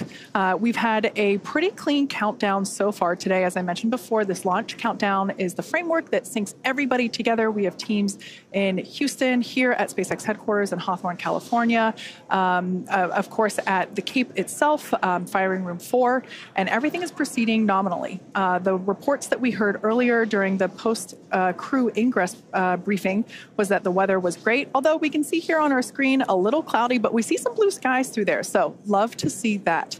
We also heard that the team was working no major issues. Both Falcon and Dragon remained healthy. At T-minus, I believe it was 35 minutes. Yeah, T-minus 35 minutes, we began prop load or propellant loading. We now see some of these white clouds billowing from the vehicle. This is totally normal during this propellant load phase. We are currently loading our super chilled, also known as densified liquid oxygen onto the vehicle, as well as rocket-grade kerosene, or RP1. We will continue to see these clouds kind of forming, and we'll get even more of them right after those closeout lines complete at T-minus 3 and 2 minutes, when both the first and second stages complete all of its propellant loading. Like I said, everything continues to look great. The crew is currently strapped into their seats. There's a 5-point safety harness. You can think of it like a seatbelt, but it's a little bit more advanced than that. Actually, we see a live view of the crew there waiting so patiently as we are getting... All right, so there we heard that call out that stage 2 LOX load has initiated. That is that super chilled liquid oxygen being loaded onto the Falcon 9 second stage, which of course is the part of the rocket just below that black and white trunk section that we see there on screen. So the crew, at this particular view, the person on the far left is Marcus Want, one of our mission specialists. To his right is pilot Walter Vilade. To his right is Commander Michael Lopez Alegria, or MLA, and on the very far right, mission specialist Alper Izarauche. Fun fact for today's flight, it is the first time that we have a repeat flyer on Dragon. That's Commander MLA. He flew on the Axiom 1 mission, and it's so exciting to see him flying once again in Dragon today. He's pretty much an expert at this point. Yeah. All right, well, thank you for that update, Kate. And now for an update from Sonia Gavankar-McKay at Kennedy Space Center with Deputy Administrator Bill Nelson. Thanks so much, John. I'm now joined by NASA Administrator Bill Nelson. Thank you so much for joining us. We're so very close. NASA has so many decades worth of great relationships in the private sector with the commercial sector. Is this a winning strategy for the future? I know NASA is looking now further than LEO into going to the moon and even further. What does this look like going further, and what are we building on? It's the new era of the golden age of space adventurism. We go back to the moon, for example, not only with our commercial partners, and the 2 landers will be built by commercial companies, but we also go back to the moon with our international partners. Right. And that's quite a difference from a half century ago when we first went to the moon. And that's the way that our space flight is in low Earth orbit as well. Look at the international cooperation on the space station. Look at now the commercial operation on the space station as evidenced by this flight here today. This moment really is that culmination of that international partnership, private, commercial, all of these things building on each other. How important is this for NASA to develop these commercial partnerships and across varying fields? I mean, Axiom Space, of course, building the Axiom Station. We're working on the suits that'll be worn on the moon by the Artemis crew. How important are these partnerships for NASA? Well, it's essential. We want to get out of low Earth orbit. We want to go and explore the cosmos. And so the more that we can bring commercial business off the face of the Earth up to low Earth orbit, and, for example, replace the International Space Station when it ages out in 2030 with a commercial space station that then we can become a person who rents space to train our astronauts before we send them out to the moon and on to Mars. Or the business aspect, pharmaceutical research, pharmaceutical production, all kinds of different research utilizing the properties of microgravity in space. So you're seeing the Axiom station as an expansion of the area that is available to do this work, and this dynamic shift between NASA and organizations like Axiom Space really offers something new to the landscape. This really is the next golden age, isn't it? Well, and Axiom is one of several that are now with incentive money from NASA building their concepts of a space station for low Earth orbit. And I am certainly hopeful that they are going to be successful, and that increasingly as they do research in space, they're finding out that there's a business case in order that they can actually have a profitable business. Well, that's what we're looking forward to, and we're looking forward to just this great moment as we build these partnerships, these relationships. Thank you so much for having us here and for being part of this broadcast and sharing this wonderful moment for all of our organizations, SpaceX, Axiom Space, NASA, working together as usual, right? Thank you so much. Thanks so much, Senator. Thanks for joining us. Go AX-3. Go AX-3, that's right. As we charge towards terminal countdown to launch, Michael Lopez Alegria, today's commander, has a special message for his crew. Let's take a look. Man, I am excited. We are getting very close. As we get to these last few minutes, I want to make sure we take a second to thank the training teams that got us here, that prepared this very professional team of astronauts to go to the International Space Station on this very historic mission. First, the NASA teams, both at Johnson Space Center in Houston and at Marshall and Huntsville, Alabama. Then to our international partners, ESA at the European Astronaut Center in Cologne, Germany, and Scuba near Tokyo in Japan. And the Axiom team, whose help really was important when it got down to training for all the payloads that we'll be doing, over 30 experiments, as I think you've heard. So we're excited and very thankful to all those guys, but last but not least, to the folks in whose very capable hands we find ourselves right now. That's SpaceX. Thanks to everybody. Without you, we couldn't have been here. Now let's go do it.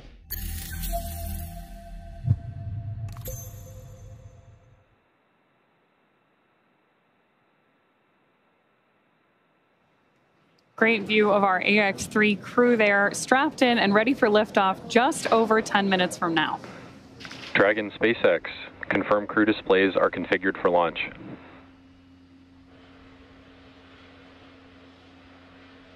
SpaceX Dragon, the displays are so configured, and do you mind if I say a few words here, Jake?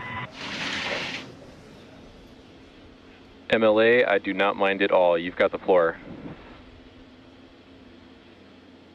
So first I want to thank our partners who had the vision and the conviction to help Axiom open access to humans to low Earth orbit, and they are the Italian Air Force and its various ministries of its government, the Space Technologies Research Institutes of Turkey, TÜBİTAK, and the Turkish Space Agency and its ministry, as well as the Swedish National Space Agency in tandem with ESA. And I also want to thank the team. If you're listening to this through an earpiece sitting in Hangar X and Launch Control or in Hawthorne and Mission Control, you're on the team. And the same is true of people who'll be sitting at those consoles and consoles just like them, and Mission Control in Houston and the Payload Operations and Integration Center in Huntsville. Same is true for all the trainers that helped us get where we are today with the crew ready to launch. And of course, the engineers, technicians, managers, and executives who, over decades, designed, assembled, and are now operating the most complex vehicle in the world that we have the privilege to go visit. Same is true for the visionaries who conceived and developed this amazing rocket that we're sitting on and the beautiful and capable capsule that we're sitting in. And if you're in the Rescue Ops Center, you guys are on the team. And of course, so are our friends and families who have given us their love and support from the very first step of this journey. And last but not least, the team at Axiom Space, the people who have poured their blood, sweat, and tears into this. To the four of us that are lucky enough to man the good ship Freedom at this point, are humbled to be on the team. We're grateful to our teammates, and we are go for launch. Plus ultra. Copy all, Mike. As we just ticked through T-minus 8 minutes, I'll let you know you've got a whole bunch of people rooting for you here and indeed all over the world. Godspeed, Axiom 3.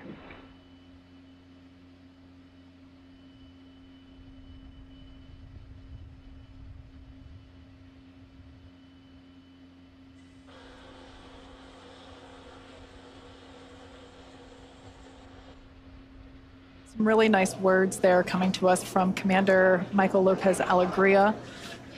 We are now approaching 7 minutes until liftoff of the AX-3 crew. The next event that we'll hear is that Stage 1 engine chill has begun. Engine chill has started. And just on time, that call out tells us that we are now flowing a little bit of the super chilled liquid oxygen through the engines, through those turbo pumps to help bring the temperature down of that hardware. This helps us to reduce any chance of thermal shock whenever the full flow of that super chilled liquid oxygen flows into the engines.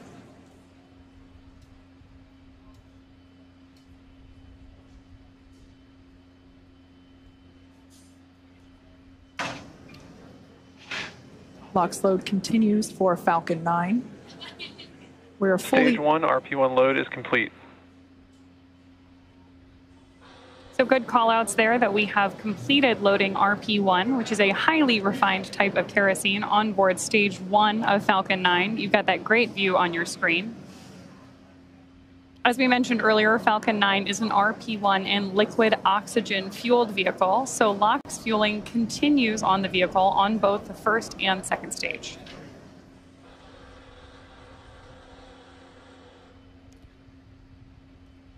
Blue skies there at the launch site. We're launching out of pad 39A at Kennedy Space Center. We are 60% go for those weather conditions, which we're always keeping an eye on around the Florida airspace. Next event that we have coming up is the terminal count for Dragon. This involves a couple of things, but primarily just means that Dragon will be transitioning to internal power. Great view there of the Dragon capsule, as well as the Dragon trunk, which is the unpressurized section just below the pressurized section, which of course is where we have the crew sitting. Propellant remains underway. We are completely loaded with all of our RP1, that rocket grade kerosene. We're still underway. Falcon 9 tanks are pressing for strong back retract. Dragon is in configure for terminal count. So like Kate mentioned, we are heading into terminal count, and Falcon 9 is ready for that configuration. We also just heard the call out that the Falcon 9 tanks are pressurized for strong back retraction. The strong back is that white structure you see to the right of the vehicle right now. That's used not only to connect the vehicle's umbilicals, but also as a structural support system. The strong back is retracting? Up until it begins to retract, which we just heard the call out for here. That's the mechanism we use both to move the rocket out to the launch side and pull it into its vertical orientation ahead of launch. Now we'll keep an eye on it as it retracts slightly here on your screen. We'll be able to see those clamp arms begin to open. And there they are now. And then that strong back will retract a couple degrees away. It will retract even further upon ignition of the engines to clear the way for Falcon 9's ascent.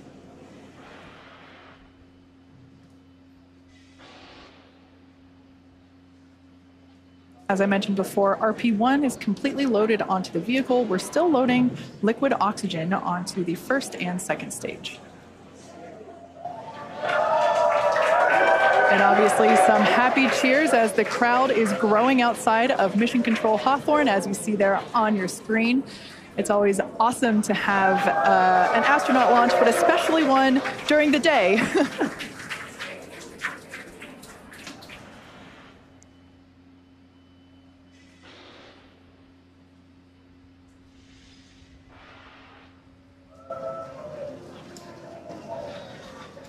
Stage 1 LOX load is complete. With that confirmation, we know that Stage 1 is fully loaded.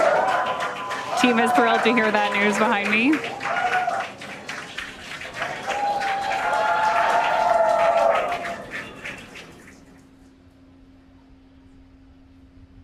At liftoff, Stage 1 combined between that RP1. Dragon is in terminal count and is on internal power. There is confirmation that Dragon is on internal power and headed into the final minutes of our countdown.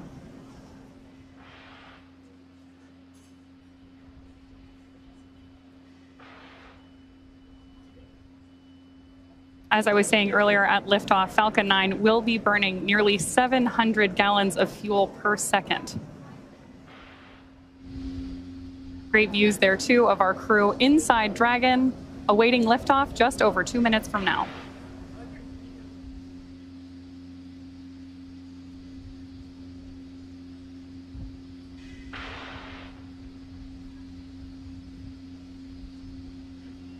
We're now standing by for completion of LOX load on the second stage.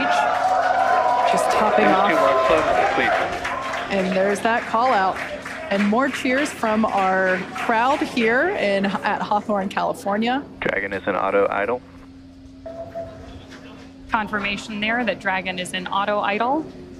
Wow, great view of 39A on your screen right there as we head toward launch. Gas close unstarted. Expect loud venting. Call out to our crew there that loud venting is expected.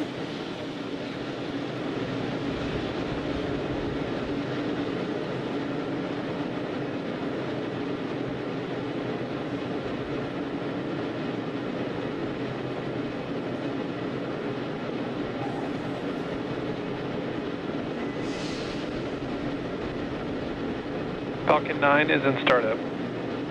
There's that Dragon is in countdown. Confirmation that Falcon 9 is in startup and Dragon is in countdown, which means that the vehicles are now controlling the final seconds as we lead up to liftoff. Dragon, SpaceX, go for launch. And there's confirmation from our flight director. Go for launch. We are go for launch. T-minus 30 seconds.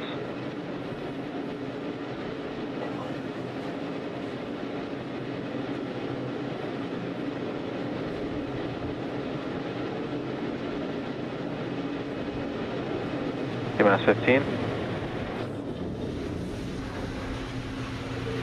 10, 9, 8, 7, 6, 5, 4, 3, 2, 1. Ignition, engine full power, and liftoff. Go Axiom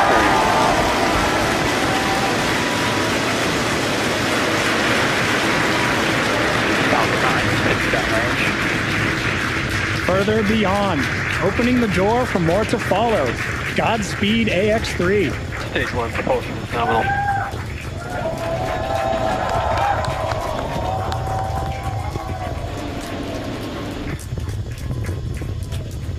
Of course, if you are just joining us, this is the launch of the AX-3 launch to the International Space Station. Those incredible views on your screen, and there's our first shot of the AX-3 crew inside Dragon on ascent. Now, in just a few seconds here, we should hear the call out that Falcon 9... power and telemetry. Stage 1 throttle down. There's that call out that Falcon 9's engines are throttling down to help us pass through the period of maximum dynamic pressure during ascent. Max Q. There's that call out for Max Q. Falcon 9 is supersonic. And that Falcon 9 is going faster than the speed of sound. Now, at this point, we will begin to throttle Falcon 9's engines back up. Stage 1 throttle up. There's that call out for mission control as well, as our AX-3 crew continues on their way to space.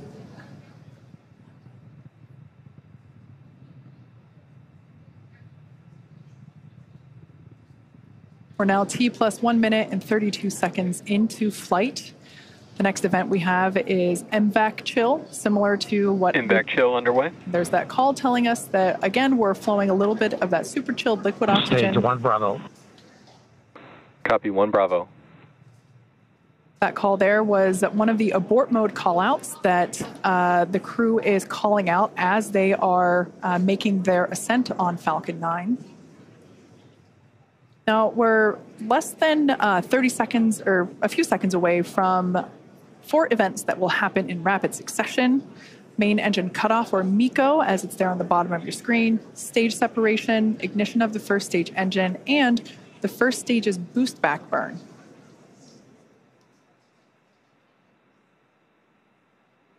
Stage 1, throttle down. That call telling us that the engines are beginning to throttle down. MECO. Stage separation confirmed. SpaceX Dragon 2 Alpha. Some loud cheers here as we can see that the Stage 1 boost back startup. first and second stages have separated. A beautiful view there. The brighter light is the second stage under power of the MVAC engine. That first stage booster is now heading back toward the Florida coast. One thing I love about daylight launches is we're going to get some amazing views. We should be able to see the Space Coast come back into view as the first stage gets closer and closer to landing zone 1.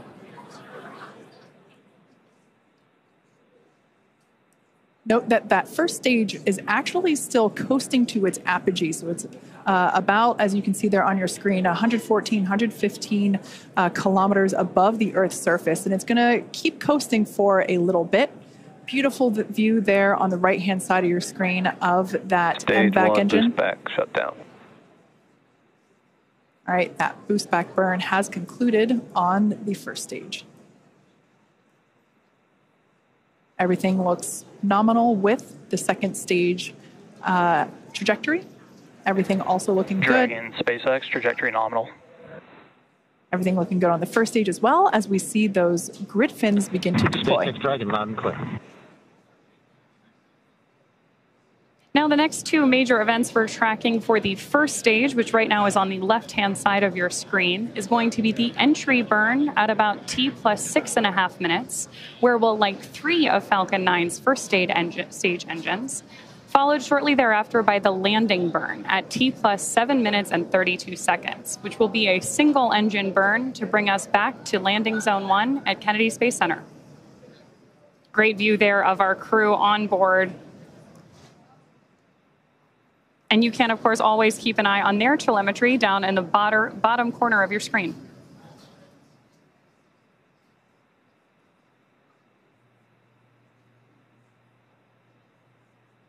At this point, we should be just about 1.5 minutes away from that entry burn start. SpaceX, trajectory nominal.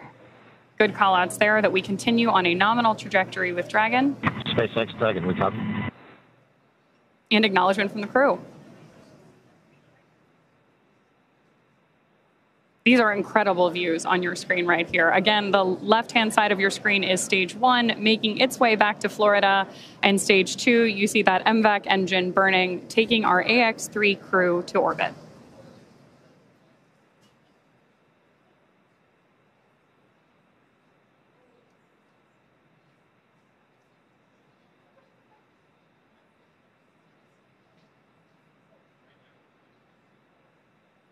That entry burn we're waiting on here is going to be a relatively quick burn, and what we're doing with our first stage is effectively scrubbing off some of that velocity as we come in for landing.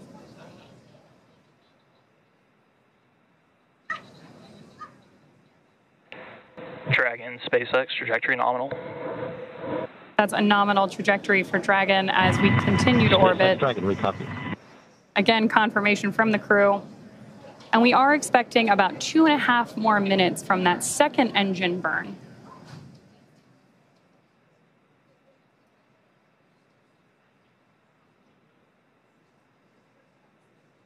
Stage 1 entry burn startup.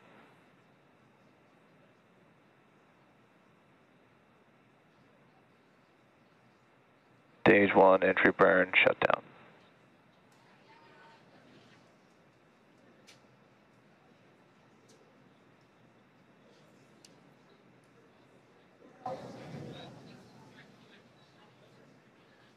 As we heard the call out, that entry burn has concluded. The next burn will be the landing burn. As I mentioned before, we're heading back to landing zone 1. We're going to come through the clouds right now. Dragon, SpaceX, trajectory nominal. Everything continues to look nominal for SpaceX Dragon, we copy. For the second stage there on the right-hand side of your screen. These views really are breathtaking.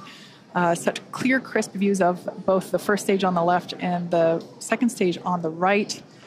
Right through with these clouds should be our first view. Once again, there it is. Just like magic, we see landing zone 1. Crowds cheering here at SpaceX Mission Control Hawthorne as we tune in to see if we stick the landing.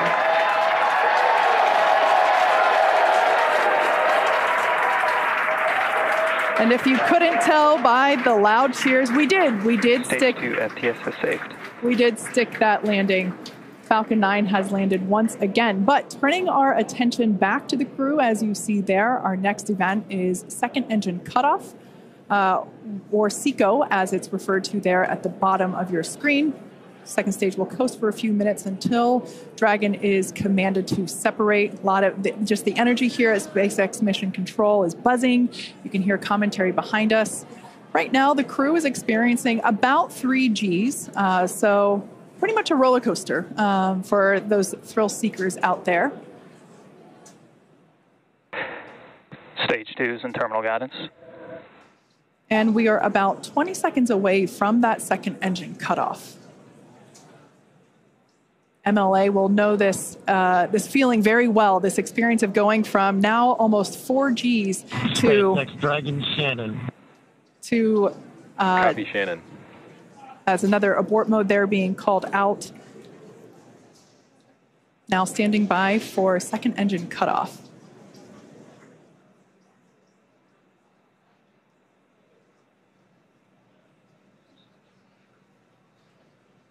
Invex shutdown.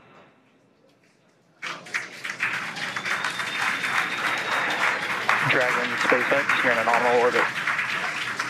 There we heard those call outs of second engine shutdown and nominal orbital insertion. Launch escape system disarmed. And the disarming of our launch escape system. That, of course, means that our AX-3 crew is getting their first experience here in microgravity.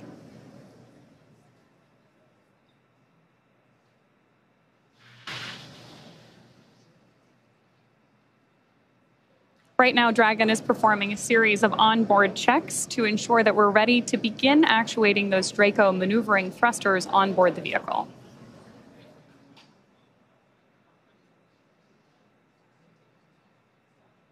Now, as we prepare for Dragon separation, we should have a great camera view here in just a couple of minutes. Oh, wow, and beautiful views of the Earth and our MVAC engine up there in orbit as well.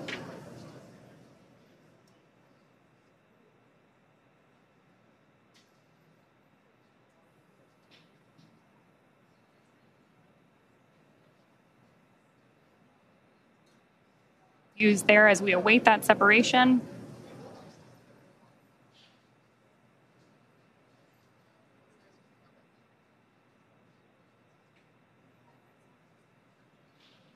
Absolutely incredible images that we are getting back from up in space as we await Dragon separation in just about a minute.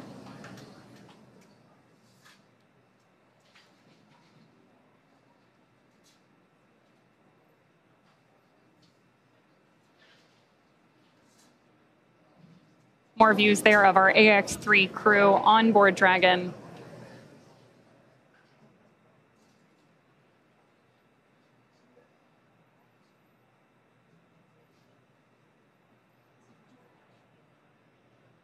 We are now just about 30 seconds away from that anticipated Dragon separation.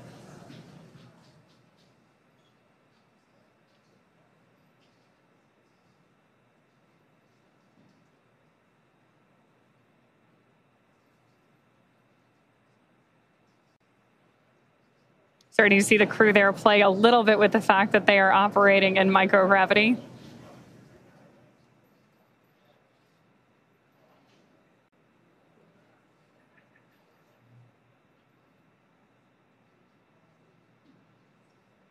And a great shot of mission control here in our headquarters at Hawthorne, California.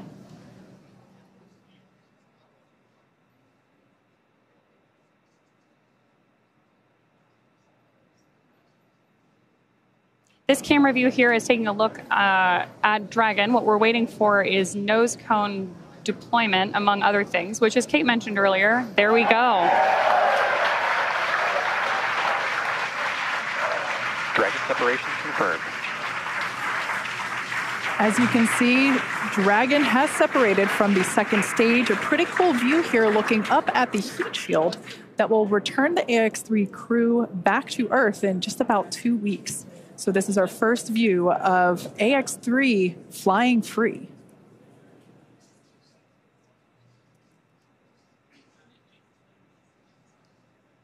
The next physical change that we will see will be the deployment of the nose cone.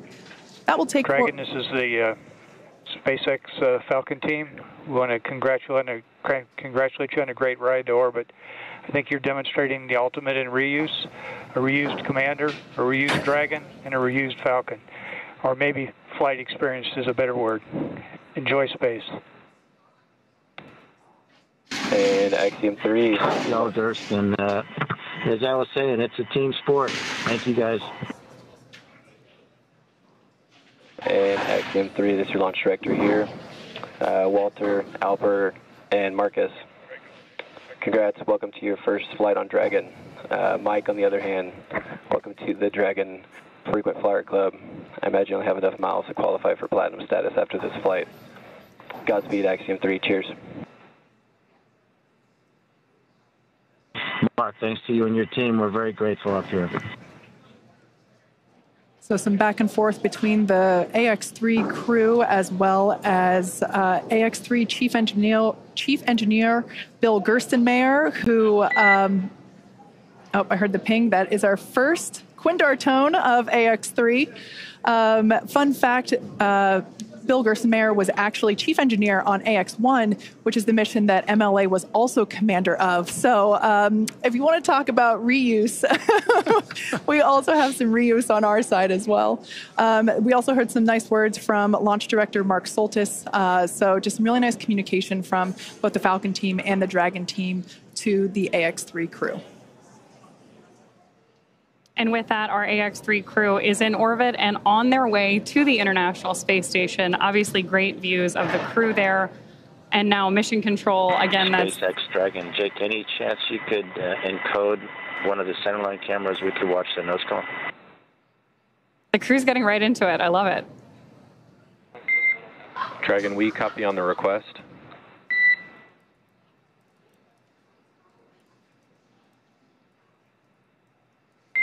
And Dragon, we expect that will automatically happen in the state machine here imminently.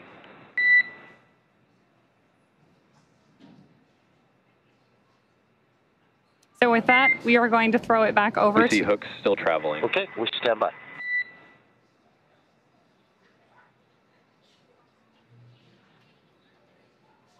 Great views there of our crew, again, on their way to the International Space Station. And already getting right down to the business of operating Dragon.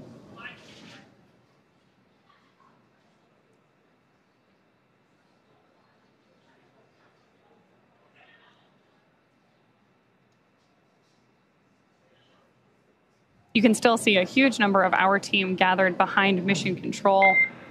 Dragon SpaceX, we see nominal dehumidifier activation and service section Draco checkouts.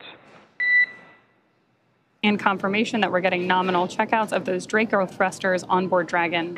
Copy, Jake. And for your awareness, we have visors open, crew are well, feeling well. Copy, great news.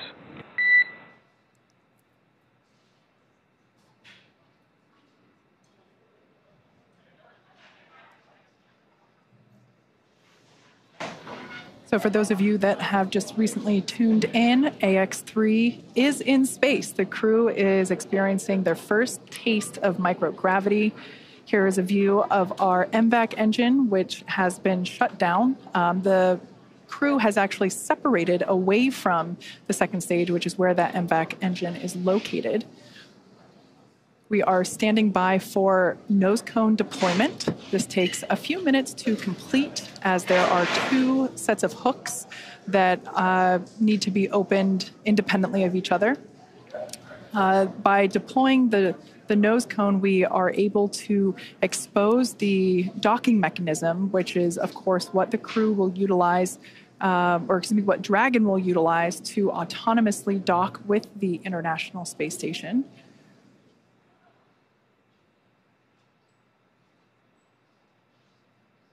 Overall, it was a pretty smooth flight all the way through countdown to liftoff.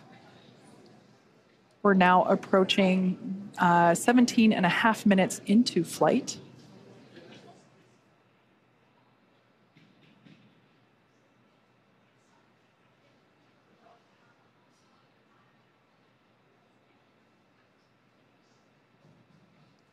Once again, the next milestone will be to deploy the nose cone. This is basically the last physical change that Dragon will undergo in order to begin its journey. Well, not really begin, it's already on the way, but in order to be ready for its approach to the International Space Station.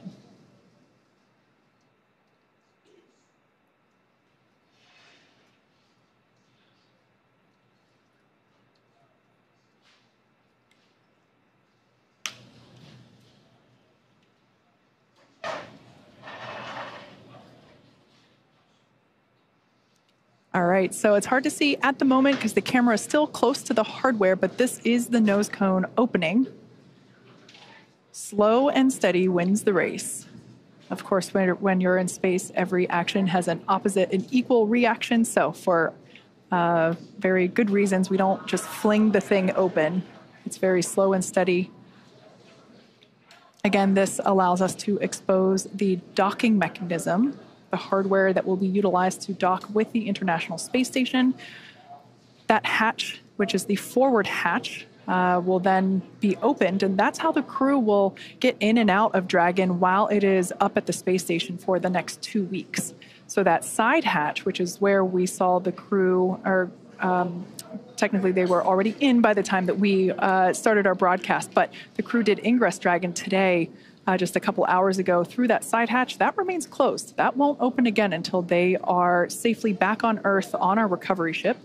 So this nose cone that we see here slowly being opened is basically opening the first part of a multi-system door for them to get in and out of the International Space Station. I mentioned before that docking is autonomous. That means that Dragon does the steering itself. Our pilot, Walter Villaday, has the training and the capability to take control if necessary, but nominally speaking, Dragon flies on autopilot. It does the thinking and the calculation itself, which at the end of the day is ultimately much safer than human steering, as there's more, humans are prone to error because we are human. So that's a live view there of SpaceX Mission Control Center here at SpaceX headquarters in Hawthorne, California. It is in the middle of our workday, so of course, many folks have returned to their positions, their desks, their job, and they are continuing to do what we do best, and that's build spacecraft and rockets and send people to space, just like we have done today. So with that, let's check in over with Courtney, who is standing by at the ISS Mission Control Center in Houston. Courtney, how are things looking over there? It's over to you. Hey, Kate, everything is great. What a beautiful launch today. And with today's successful launch of AX-3, the teams at NASA's Johnson Space Center will be monitoring Dragon's flight to the International Space Station over the next 36 hours. NASA's role in this journey really kicks in at a period called Integrated Operations, where Dragon is much closer to the station. At this point, NASA, SpaceX, and Axiom Space teams are all in lockstep to get the crew safely docked. The teams here are preparing for a docking docking of AX-3 to the station on Saturday morning. For now, that will be it from us in Mission Control Houston, and we'll be back with you Saturday for docking. And for now, we'll send it back to you, Kate and John.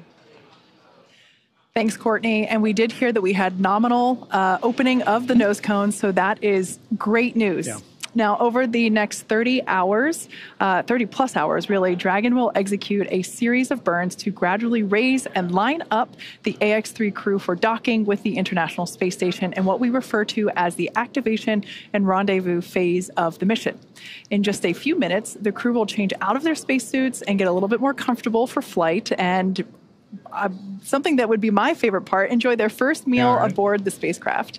Over the course of their flight, they will have a rest period that will last for about 8 hours.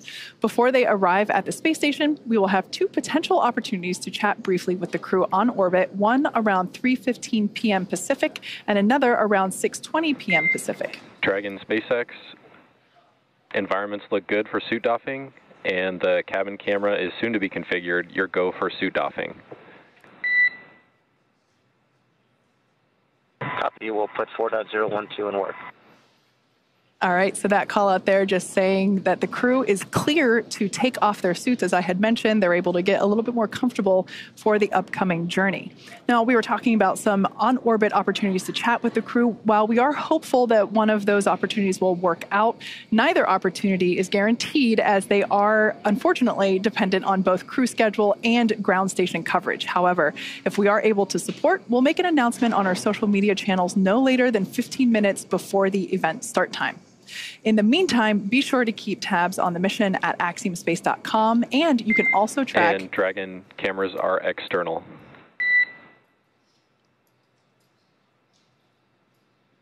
You can also track Dragon's flight on spacex.com/launches. Right, like you mentioned, Kate, even if we aren't able to talk live with the crew, we will continue to provide updates on the mission across our social media channels. And then, as Dragon and the AX-3 crew approach the International Space Station early on the morning of January 20th, we will pick back up with our live joint coverage of the AX-3 crew's docking to station with NASA. So please keep an eye on Axiom and SpaceX social channels for updates, as there will be plenty of incredible moments to share with you over the course of their mission. So from all of us at Axiom Space, thank you SpaceX, thank you NASA, and thank you for tuning in. This is just the beginning, and we hope to see you soon.